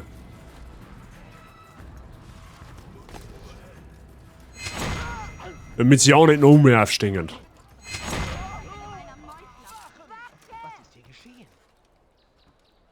Ja, aber wie komme ich da jetzt auf, ist die Frage. Wie merkwürdig.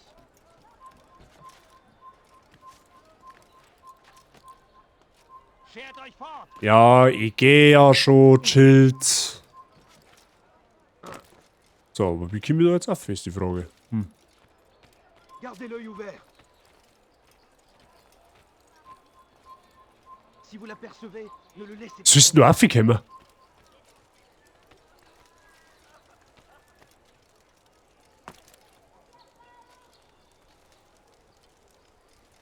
Okay, Bahnhof.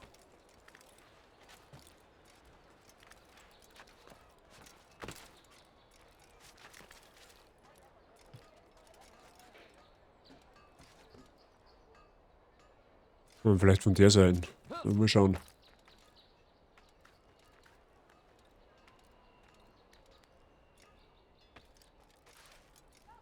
Na, das klingt nie. Das klingt im Leben nicht.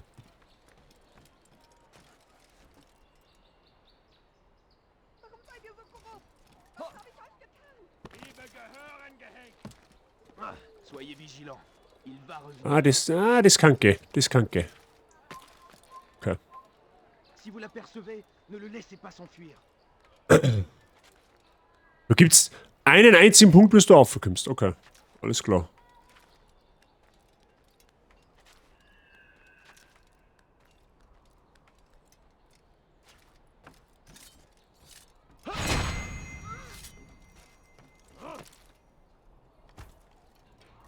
Okay, jetzt stellt mir bitte gleich 3 auf einmal frei, dass ich weiß, wo ich hingehen muss. Das war zauberhaft. Was hat ich gewusst, am Tor und am Hafen haben sie mitgemacht gehabt. Aha, da hinten ist wieder so ein Informant. Ich vermute mal, das ist wieder irgendein so auf Zeit basierendes Rennen oder so. Aber gut, das wird man herausfinden.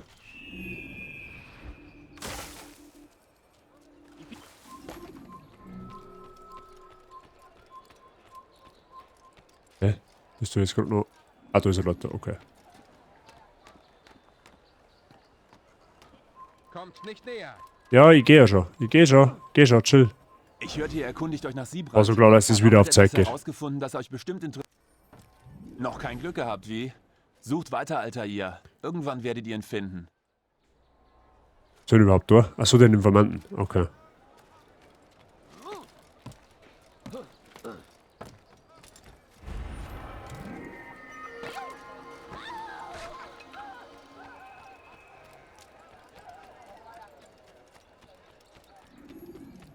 Solange mir jetzt nicht wieder irgendeine dumme Wache anspringt, gerade weil ich durch die Gegend laufe.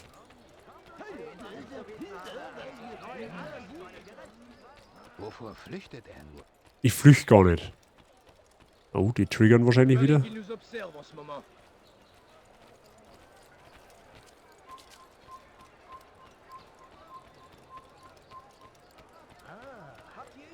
an meinem Wahl?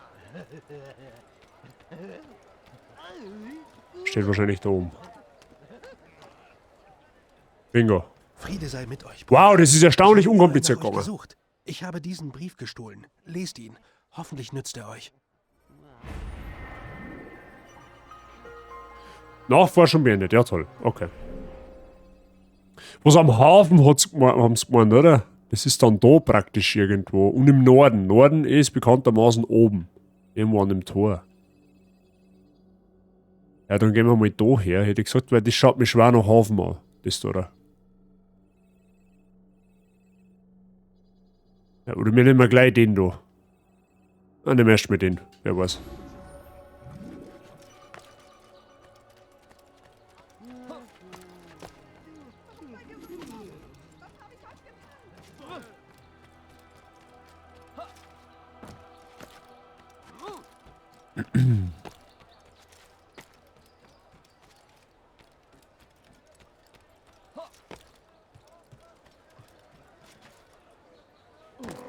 Der verdammte Narr hat wohl den Verstand verloren. Was kann jemanden so in Eile versetzen? Ihr habt mich ganz schön erschreckt. Ah, das ist da oben, okay. Er sollte besser keinen Ärger stiften. Das musste ja Jetzt triggert er gleich, hundertprozentig. Wieder mal, okay. Okay, das tut der Turm. Der scheint machbar zu sein. Tatsächlich.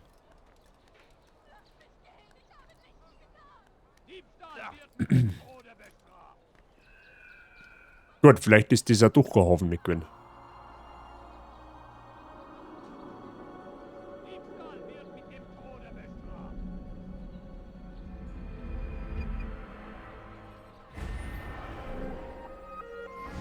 Okay, da müssen wir doch noch eins weiter.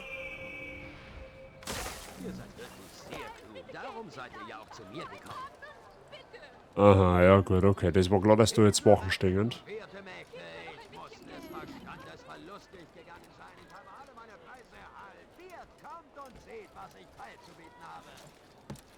Gut, scheiß auf Drachen, wir können auch drüber springen. Da schaut's mir noch Hafen an. So.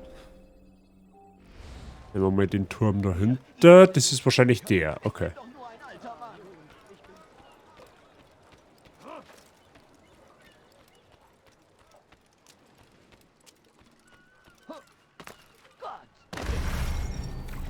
Ja, der alte hier noch nicht schwimmen können. Sollte man wissen. Benutzen Sie die befreiten Partisanen, um Verfolger auf...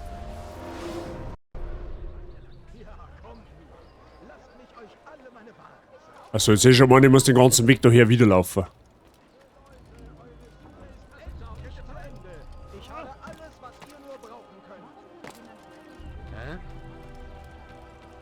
So. Okay, das nehmen wir nicht mehr den Weg. Wir gehen jetzt einfach ganz normal einen Steg entlang.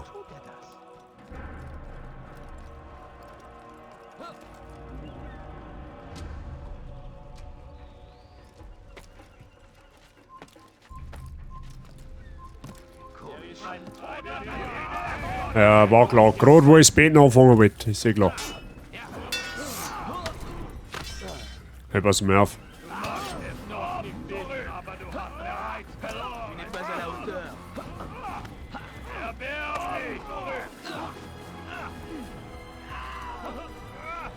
Ich werfe ihn einfach hoch ins Wasser. Oh.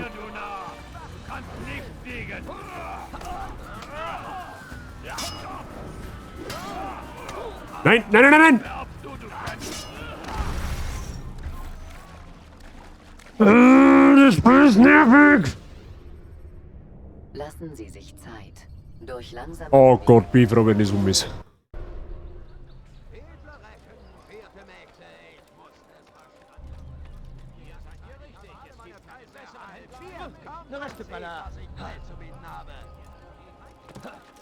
Sag mal einfach, wo der scheiß Informant ist. Da hat man uns alle einfacher.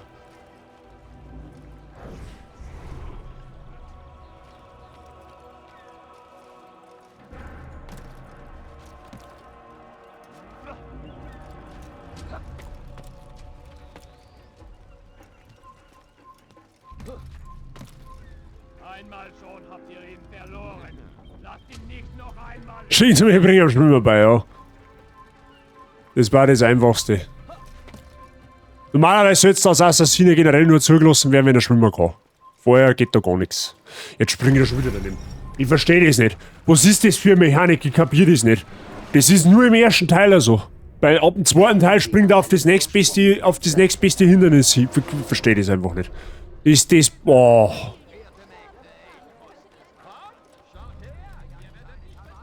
Wow, geht's mir gerade auf den Sack. Ich sag's Ihnen ganz ehrlich.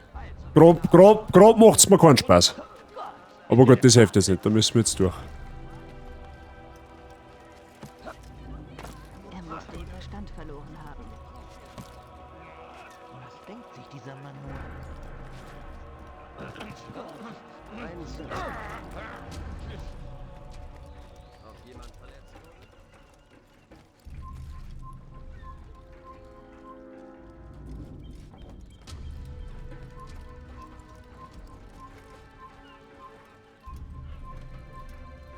Prévenez-moi si vous l'apercevez.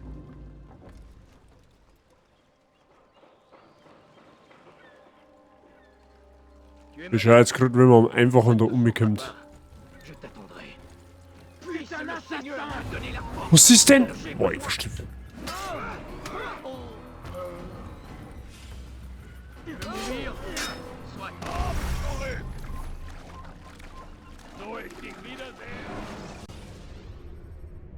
Greifen Sie weit entfernte Feinde mit Wurfmessern.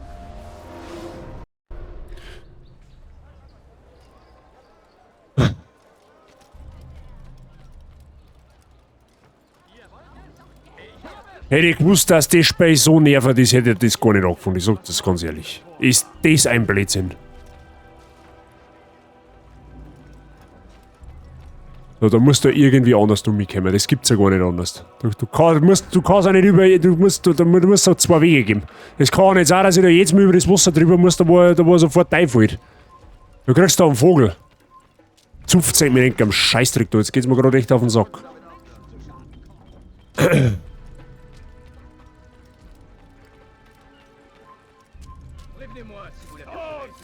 Halb Fotzen.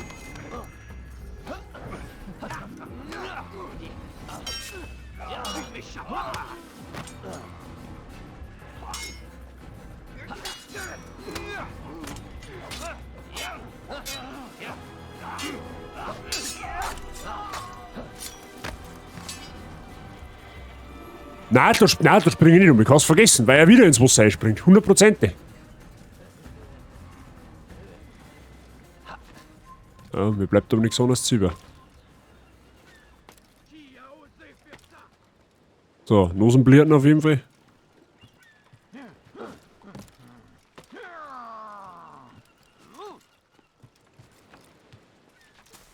Na, das ist der Affensteigen.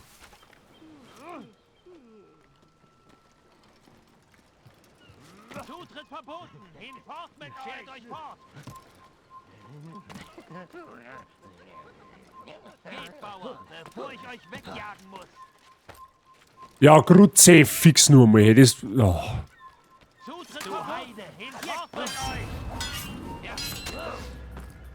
Oh, jetzt ist schon mal der fällt da drüber.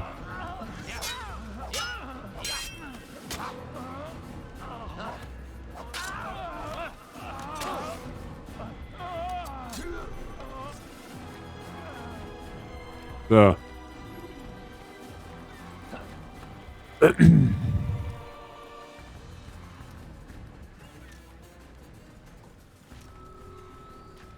Passt schon, Shadow. Ist kein Thema nicht. Lurkers Matters, merkt ihr das? Ja, lass mich raten, da kommt jetzt auch nicht der Führer. Ja, wieder noch. Sollen wir außen umschauen? Da schaut's gut aus.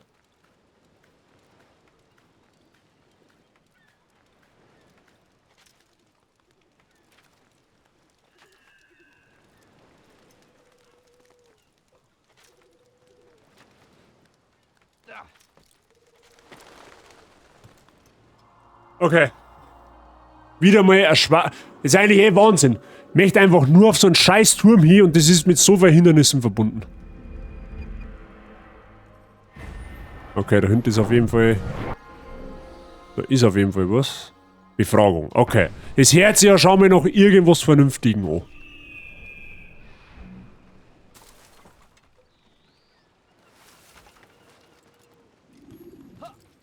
Ihr habt hier nichts zu suchen. Geht! Alter, wenn du mir eine schubst, ohne Witz.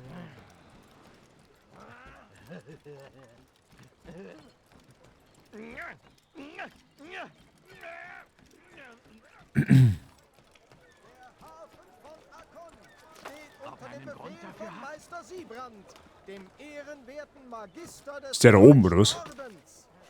Die Mannschaften werden für den Dienst in der Flotte Also, da müssen wir Ausnummer, okay. übergeben. Der Hafen von Akkon steht unter den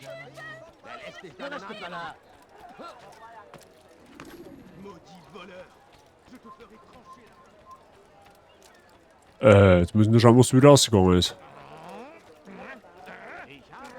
Wie weit bin ich in dem Teil schon? Hübsch am Ende schon. Also wir haben jetzt, glaube ich, das letzte Wir haben jetzt das letzte Attentatsziel und dann weiß ich nicht, was noch. Weiß ich nicht mehr genau, was noch kommt. Also so grob weiß ich schon noch. Aber wir haben ja hübsch am Ende, Gott sei Dank.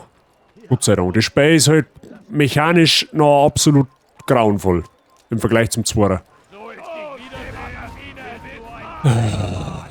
Unter anderem wegen dem.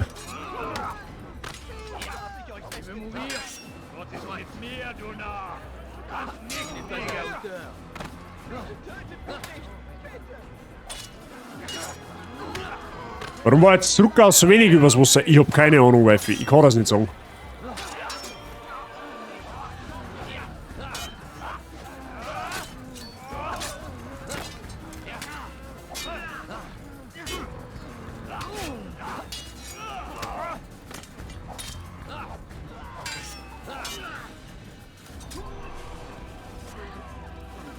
Gut.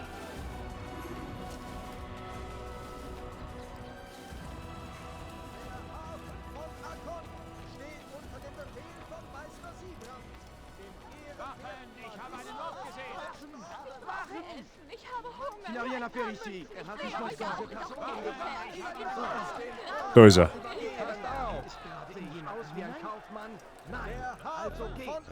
Warum das geht jetzt schon wieder nicht? Des Deutschen Ordens. Die Mannschaften werden Ach so, für okay. den Dienst in der Flotte ebenfalls dem Orden übergeben.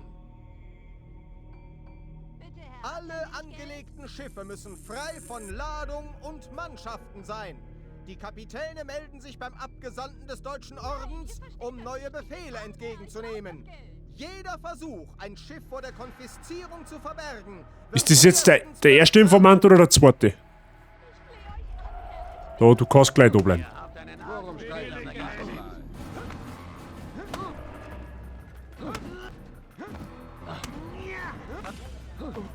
Haben diese Tiere nicht Besseres zu tun, als sich die Schädel einzuschlagen?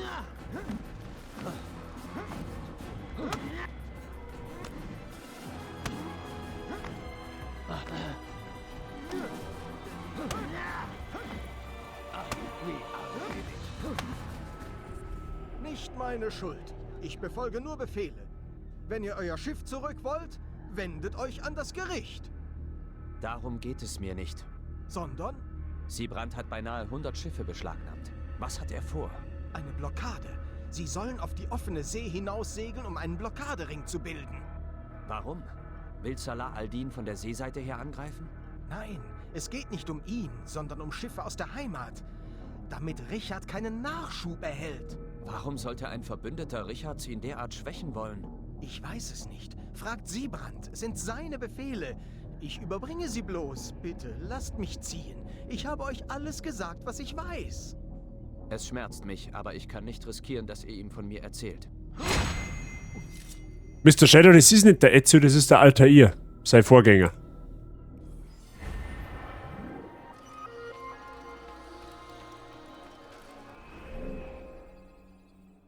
Irgendwo am Nordtor hat es noch geheißen, meine ich, ja?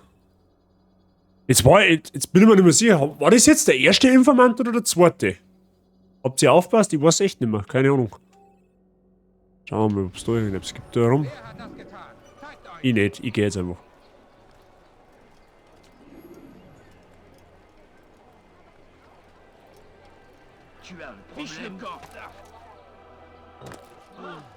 Schaut, was macht er? Der Ezio kommt dann im zweiten Teil.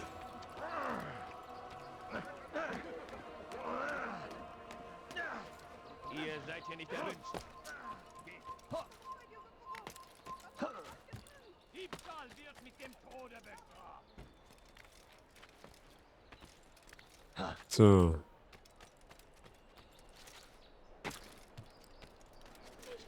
Habt ihr so etwas schon einmal gesehen? Tod dem Heil!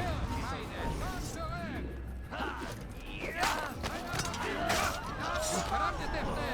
Na, siehst du denn nicht, dass du schon verloren hast?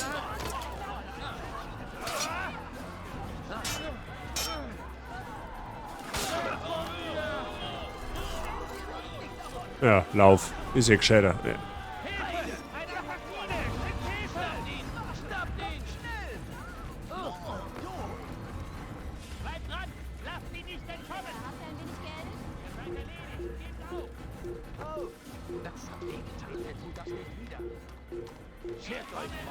Zutritt verboten! Geht hoch mit euch! Lass sie nicht entkommen! Was? Höre den Zorn Gottes! Komm zurück! Du wirst bluten! Die va droite auf den Mann! Attrapez-le! Komm zurück! Ja, hau mir um, aber das ist...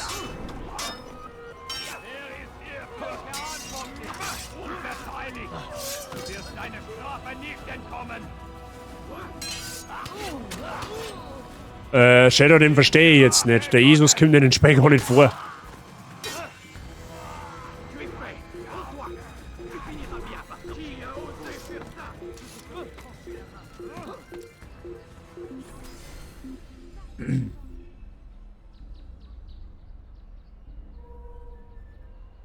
Oder meinst du, weil der andere so ausgeschaut hat? So, wir müssen dann... Wo ist er denn? Ah, da ist er. Ja, der ist schon wieder so ein scheiß Bogenschützen-Idiot hinter. Ah ja.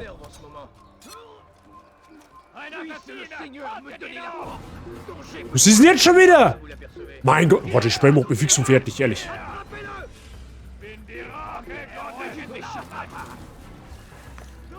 Ich spiele mich nervig fix und fertig.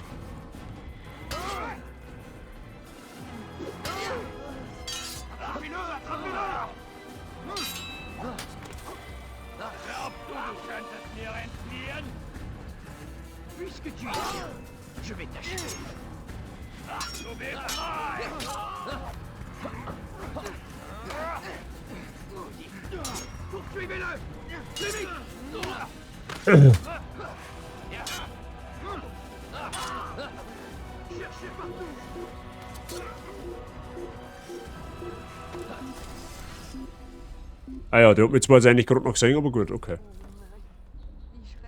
Mann, da können nicht einfach 2 oder 3 Wachen kommen. Nein, da kommen 15. Da kommen 15 Wachen, weil ich durch die Gegend umeinander renne.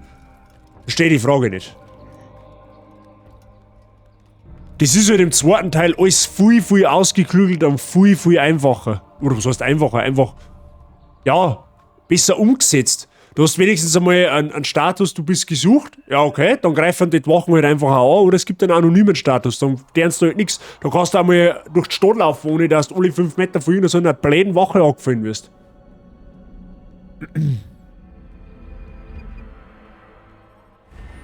Ah, okay. Somit hat sich die Frage, wie viele Informanten das wir gemacht haben, auch erledigt.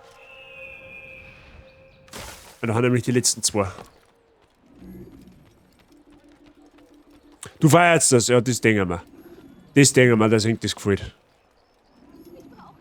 Wenn ich da am Abschwitzen bin. Es wird immer schlimmer. Seine Furcht kennt keine Grenzen. Er hat die Wachen verdoppelt. Niemand schläft mehr. Bis er den Hafen zu seinem Heim machte, war es nicht so schlimm.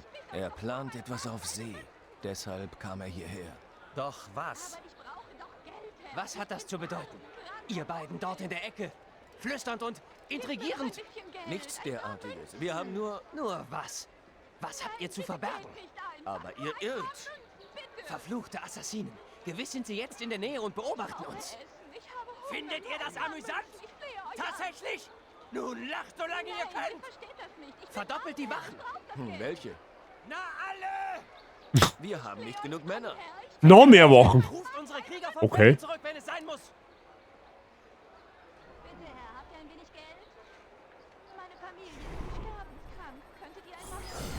Noch mehr Wachen als eh schon haben, okay. Bald haben mehr Wachen wie Bürger in der Stadt.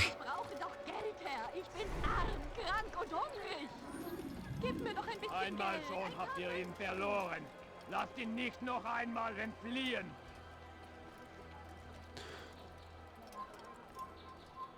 Il finira bien par te montrer.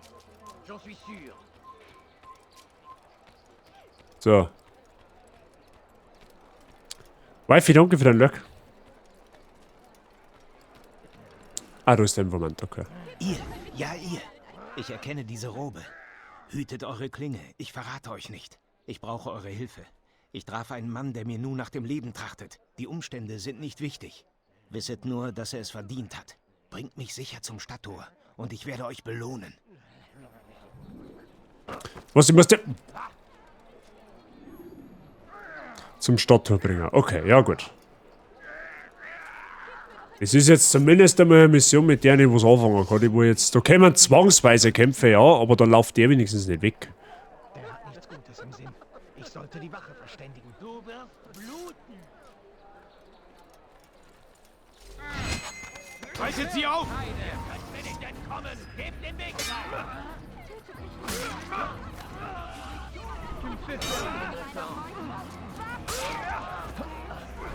Na, schlage niemals eine Schlacht, die du nicht gewinnen kannst.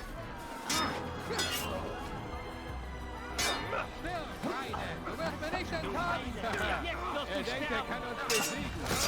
Wie konnte das passieren?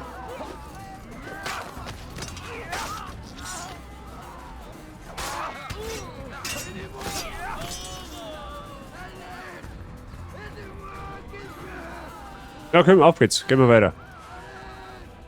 Wer hat gesehen, was hier passiert ist? Ein Mörder läuft frei herum. Guter Gott, das ist ein böses Omen. Ist das? Oh nein. Heide, dafür wirst du bezahlt. Ja, also.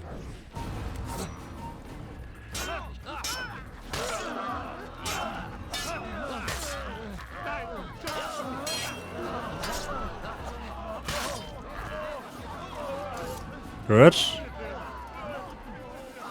Das Tor ist davon. Okay, sehr gut.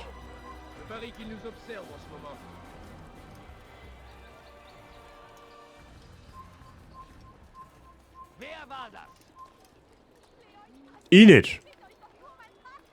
Ich brauche Essen. Ich habe Hunger. Nur ein paar Münzen. Ich flehe euch an. Wieso denn jetzt? Wo ist er?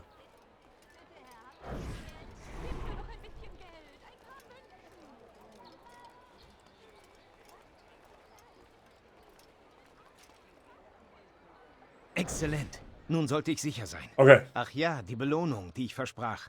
Hier ist sie. Diese Karte hat mir stets gute Dienste erwiesen. Ich hoffe, dass sie euch auch nützen kann. Ja gut, er ist weg.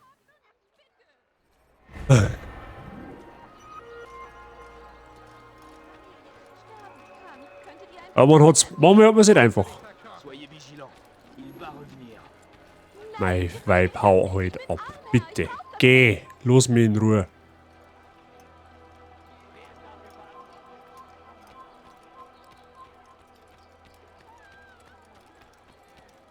Warum geht er nicht wieder? Helft mir! Hilfe! Dieb! Dieb! Ob er wohl einen Grund für seine Gut. Schauen wir, dass wir den noch die nächsten 10 Minuten noch umnirten, weil dann haben wir einen schönen Ausgangspunkt für den, in Klammern, hoffentlich letzten Assassin's Creed 1 Stream. Weil das Spiel, das boah, strapaziert massivst mein Nervenkostüm. Obwohl es ja grundsätzlich nicht schlecht ist. Warum tut er das?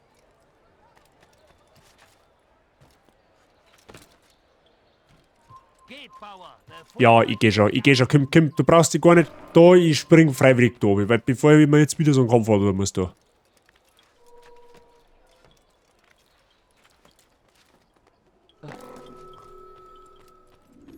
Seid gegrüßt, Bruder. Wie verläuft eure Suche? Ich weiß alles, was ich über mein Ziel wissen muss. Dann teilt euer Wissen mit mir. Siebrand soll von Sorgen zerfressen sein. Sein bevorstehender Tod treibt ihn zur Raserei. Er hat den Hafenbezirk abgeriegelt und verbirgt sich dort, wartet auf die Ankunft seines Schiffes. Das macht die Sache gefährlicher. Ich frage mich, wie er von eurer Mission erfahren hat. Die Männer, die ich tötete, stehen alle in Verbindung. Al-Mualem warnte mich, dass die Kunde meiner Taten sich ausbreiten würde. Okay, er gibt uns zumindest einmal die Feder. Das ist ja schon mal Seid was. auf der Hut, Altair. Seid dessen sicher, Rafik. Doch wird dies mein Vorteil sein. Angst wird ihn schwächen.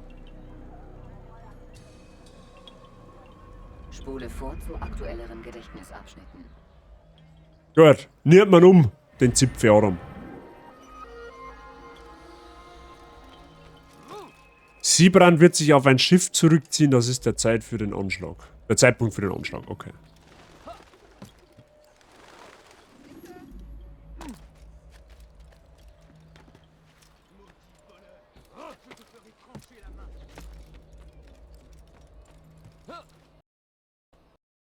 Oh nein, sag mir jetzt bitte.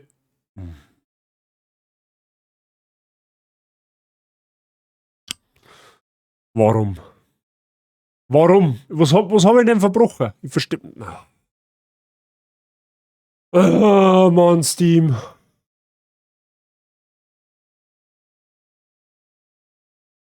Heute mag's mich nicht. Heute mag's mich gar nicht.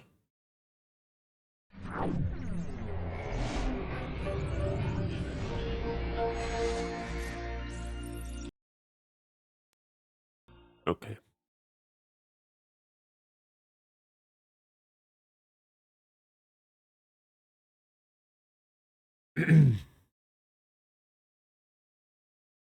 Hoffentlich hat das jetzt rechtzeitig gespeichert.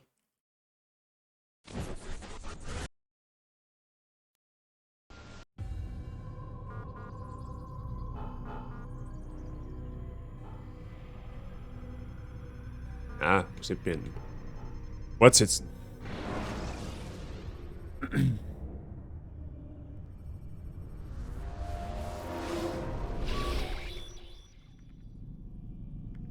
Alter, magst du mich verarschen oder was? Achso, jetzt hätte ich schon gemacht. Jetzt hätte ich gerade gemeint, wir fangen mal wieder da an, wo wir vorher mit dem Stream angefangen haben. Okay, wo haben wir jetzt? Oh, sollte man bitte nicht die Informationen jetzt nochmal sammeln müssen. Wie verläuft eure Suche? Ich weiß alles, was ich über mein Ziel wissen muss. Oh Gott sei Dank. Teilt euer Wissen mit mir. Siebrand soll von Sorgen zerfressen sein. Sein bevorstehender Tod treibt ihn zur Raserei. Er hat den Hafenbezirk abgeriegelt und verbirgt sich dort, wartet auf die Ankunft seines Schiffes. Oh, leider, kann ich das überspringen? Wollen wir das überspringen? Weil das haben wir schon gesehen. Na, kann man leider nicht überspringen. Okay, heftig. Ich frage mich, wie er von eurer Mission erfahren hat. Die Männer, die ich tötete, stehen alle in Verbindung. Al-Mualem warnte mich, dass die Kunde meiner Taten sich ausbreiten würde.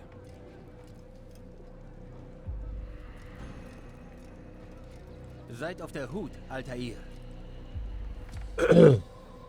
Seid dessen sicher, Rafik. Doch wird dies mein Vorteil sein. Angst wird ihn schwächen. Naja. Spule vor zu aktuelleren Gedächtnisabschnitten. So, jetzt bitte nicht wieder hängen bleiben, sondern einfach weiterlaufen.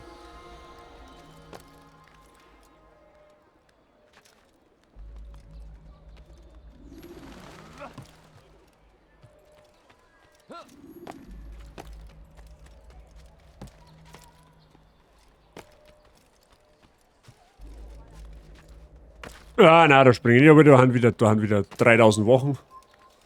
Kommt nicht näher.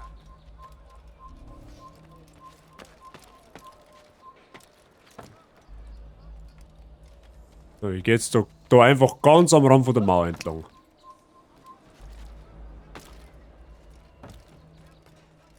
So, da schaut's gut aus.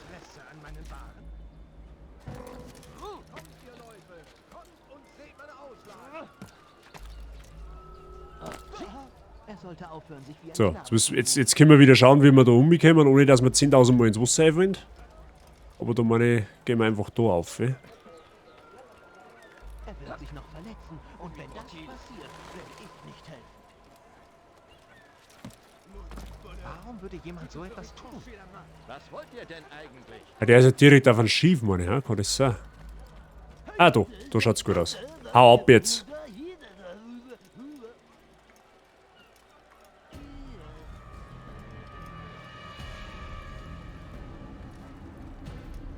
Ihr irrt euch, Meister Siebrand. Ich könnte doch keinem Menschen Gewalt antun und erst recht nicht euch. Das sagt ihr. Und doch ist niemand bereit für euch zu sprechen. Was soll ich bloß davon halten? Ich führe ein einfaches Leben, mein Herr, wie alle, die dieses Gewand tragen. Wir sind nicht darauf aus, Aufmerksamkeit zu erregen. Mag sein. Es mag aber auch sein, dass niemand euch kennt, weil ihr kein Mann Gottes seid, sondern ein Assassine! Niemals. Ihr tragt dieselben Kleider. Wenn sie sich so kleiden wie wir, dann nur, um Angst und Unsicherheit zu verbreiten. Fallt nicht drauf rein. Nennt ihr mich einen Feigling? Bezweifelt ihr mein Urteil? Oder hofft ihr, vielleicht meine eigenen Männer gegen mich aufzurühren? Nein, nein, ich weiß nicht, was ihr von mir wollt, mein Herr. Ich hab nichts Böses getan. Oh. Ich kann mich nicht entsinnen, euch etwas unterstellt zu haben, was euren Ausbruch rechtfertigen könnte. Ist es etwa euer Gewissen, das euch zu einem Geständnis treibt? Aber ich habe nichts gestanden. Ah, trotzig bis zum bitteren Ende. Wie meint ihr das? Wilhelm und Garnier waren sich ihrer zu sicher. Und dafür zahlten sie mit ihrem Leben. Ich werde nicht denselben Fehler begehen. Wenn ihr wahrlich ein Mann Gottes seid, wird der Allmächtige euch beschützen. Möge er meine Hand führen. Ihr seid wahnsinnig. Will denn keiner den Wahnsinnigen aufhalten? Seine Angst vergiftet seine Urteilskraft. Lässt ihn Feinde sehen, wo gar keine sind. Hey, ich glaube, das klemmt er sich. Scheinen meinen Zweifel zu teilen. Was ich tue, tue ich für Akkon.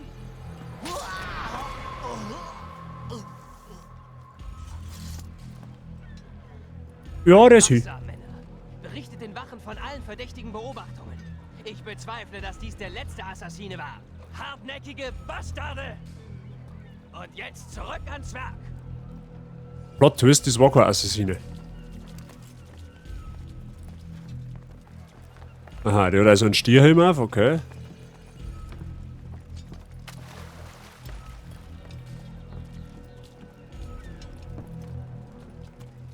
Ach, der bleibt jetzt da drum, oder was? Müssen wir mal schauen, wo der hinfährt. Fährt bestimmt auf den Turm da oben.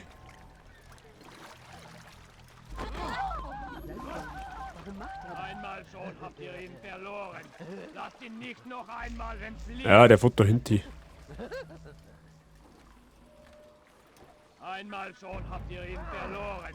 Lasst ihn nicht noch einmal entfliehen. So ich dich wiedersehe, bist du ein toter Mann.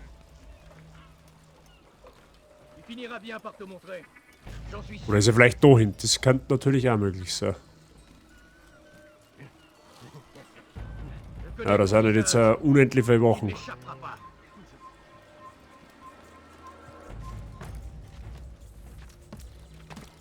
Schauen wir mal.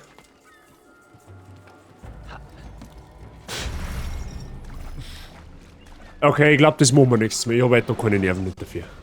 Ich hab da heute absolut keine Nerven nicht dafür. Da steht er schon drum und dann fällt er trotzdem runter. Also ich verstehe es nicht. Wobei, warte, jetzt gehen wir mal über die Richtung. Man ist einfacher.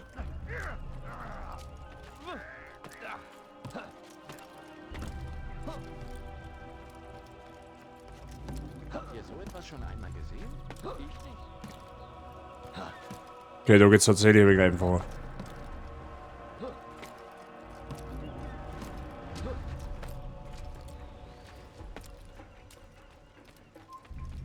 Haltet eure Augen offen. Er wird bestimmt wiederkommen. So, wo ist er jetzt? So.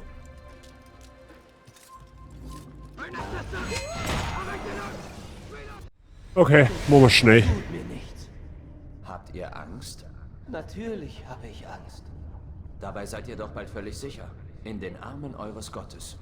Haben meine Brüder euch nichts gelehrt? Ich weiß, was mich erwartet. Uns alle.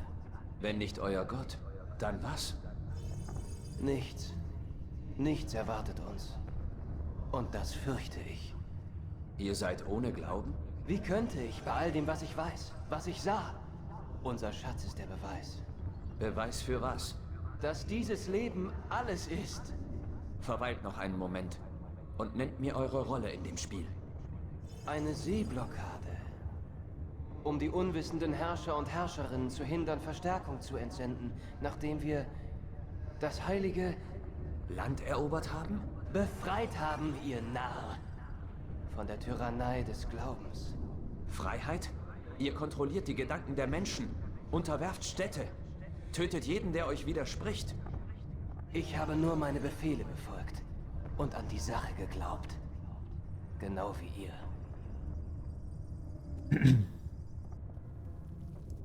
So, jetzt müssen wir noch einmal eben wieder vorkommen und dann...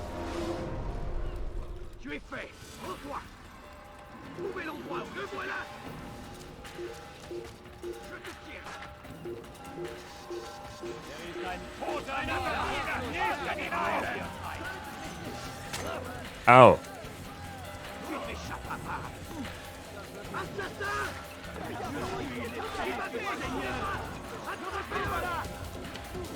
Also jetzt hat er erwischt mit seinem Schwert. Was?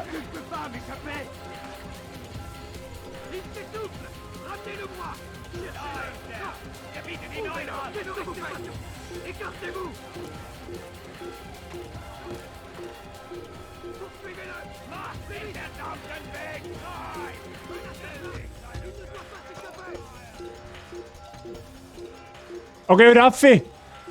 Okay, wieder Affe! Meist ist ein Zipfelglotscher.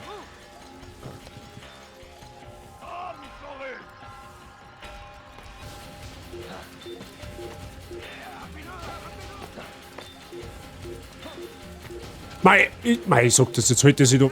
Boah.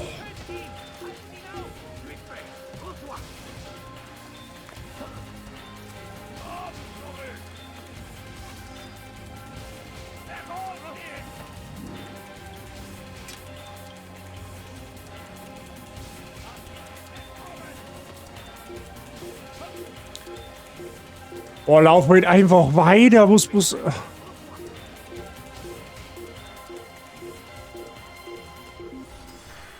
Herrgottselige, die Steuerung.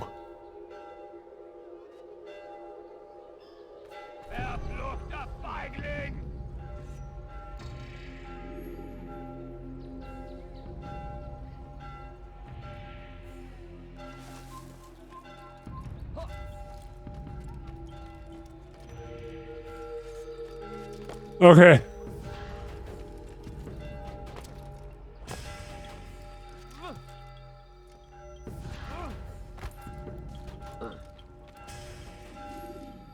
Altair, ihr habt arges Aufsehen erregt. Ich tat, wie mir befohlen wurde. Siebrand ist nicht mehr. Genau, das ist es. Ihr solltet nach Masyaf reiten und Al-Mualim Bericht erstatten. Ja, ich sollte zurückkehren und mit ihm sprechen. Darüber und über andere Dinge. Seid ihr wohlauf, mein Freund? Ihr scheint reserviert. Es ist nichts, Rafik. Mir geht nur viel durch den Kopf. Sprecht mit mir. Ich höre euch zu. Zuerst muss ich mit mir selbst im Reinen sein. Aber habt Dank für das Angebot. Es sind die Seelen derer, die ihr getötet habt. Ihr fühlt etwas für sie. Wie? Ah, mein Freund. Niemand verlangt, dass diese Gräuel euch erfreuen. Zweifel, Bedauern, Sympathie. Das war zu erwarten. Sollte ich diese Gefühle nicht fürchten? Ihr solltet sie annehmen. Sie sind es, die euch menschlich machen. Was, wenn ich Unrecht handelte? Wenn diese Männer nicht den Tod verdienten? Wenn sie reinen Herzens waren, fehlgeleitet vielleicht, aber reinen Gewissens? Ich bin nur Rafik, Altair. Das übersteigt meine Weisheit. Vielleicht kann Al-Mualim euch Antworten geben. Ja, vielleicht. Danke, Rafik. Es ist mir eine Ehre, jemandem mit eurem Geschick zu dienen.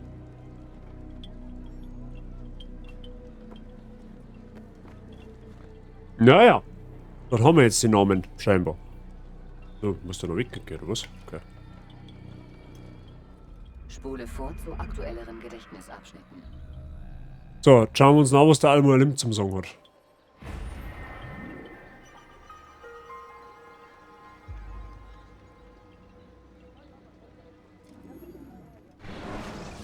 Achso, wir können jetzt aussehen. Okay, ja gut. Ja, das schauen wir uns dann beim nächsten Mal. Ja, jetzt passt zu Wort. So. Ah, ich bin einfach aus dem Animus rausgeworfen. Okay, ja gut. Perfekt. So. Freunde, wie es weitergeht. Schauen wir uns wahrscheinlich eventuell am Freitag an. Das weiß ich aber noch nicht sicher. Aber wenn nicht, dann spätestens irgendwann am Wochenende, denke ich mal. Vielleicht. Je nachdem.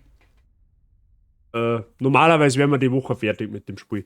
Also ich sage jetzt einmal vorweg, Entschuldigung, dass ich da ein wenig, ja, genervt, oder was heißt, nicht in Anführungszeichen, also ein wenig genervt oder ein wenig salzig bin, aber das Spiel ist schon passagenweise sehr, sehr anstrengend, obwohl es eigentlich kein schweres Spiel nicht ist, so auf die Art. Aber es ist halt die Kletterpassagen noch ganz, ganz hakelig. Du springst quasi mit dem Charakter nicht von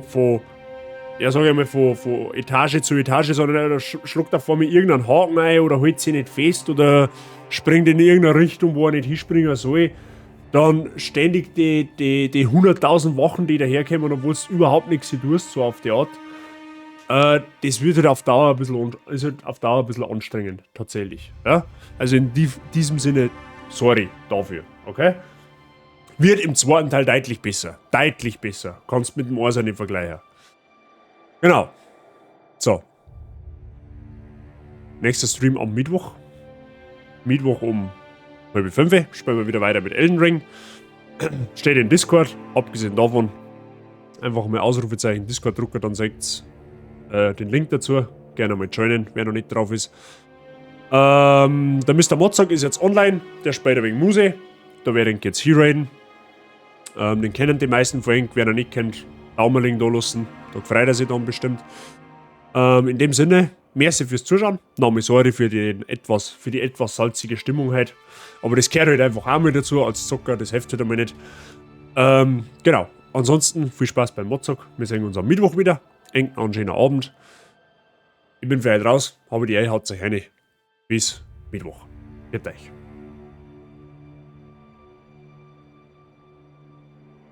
Ah ja, und ein Raid-Command haben wir natürlich auch noch. Einmal für Non-Subs, einmal für Subs. Einfach kopieren und beim Mr. Mozart einfügen.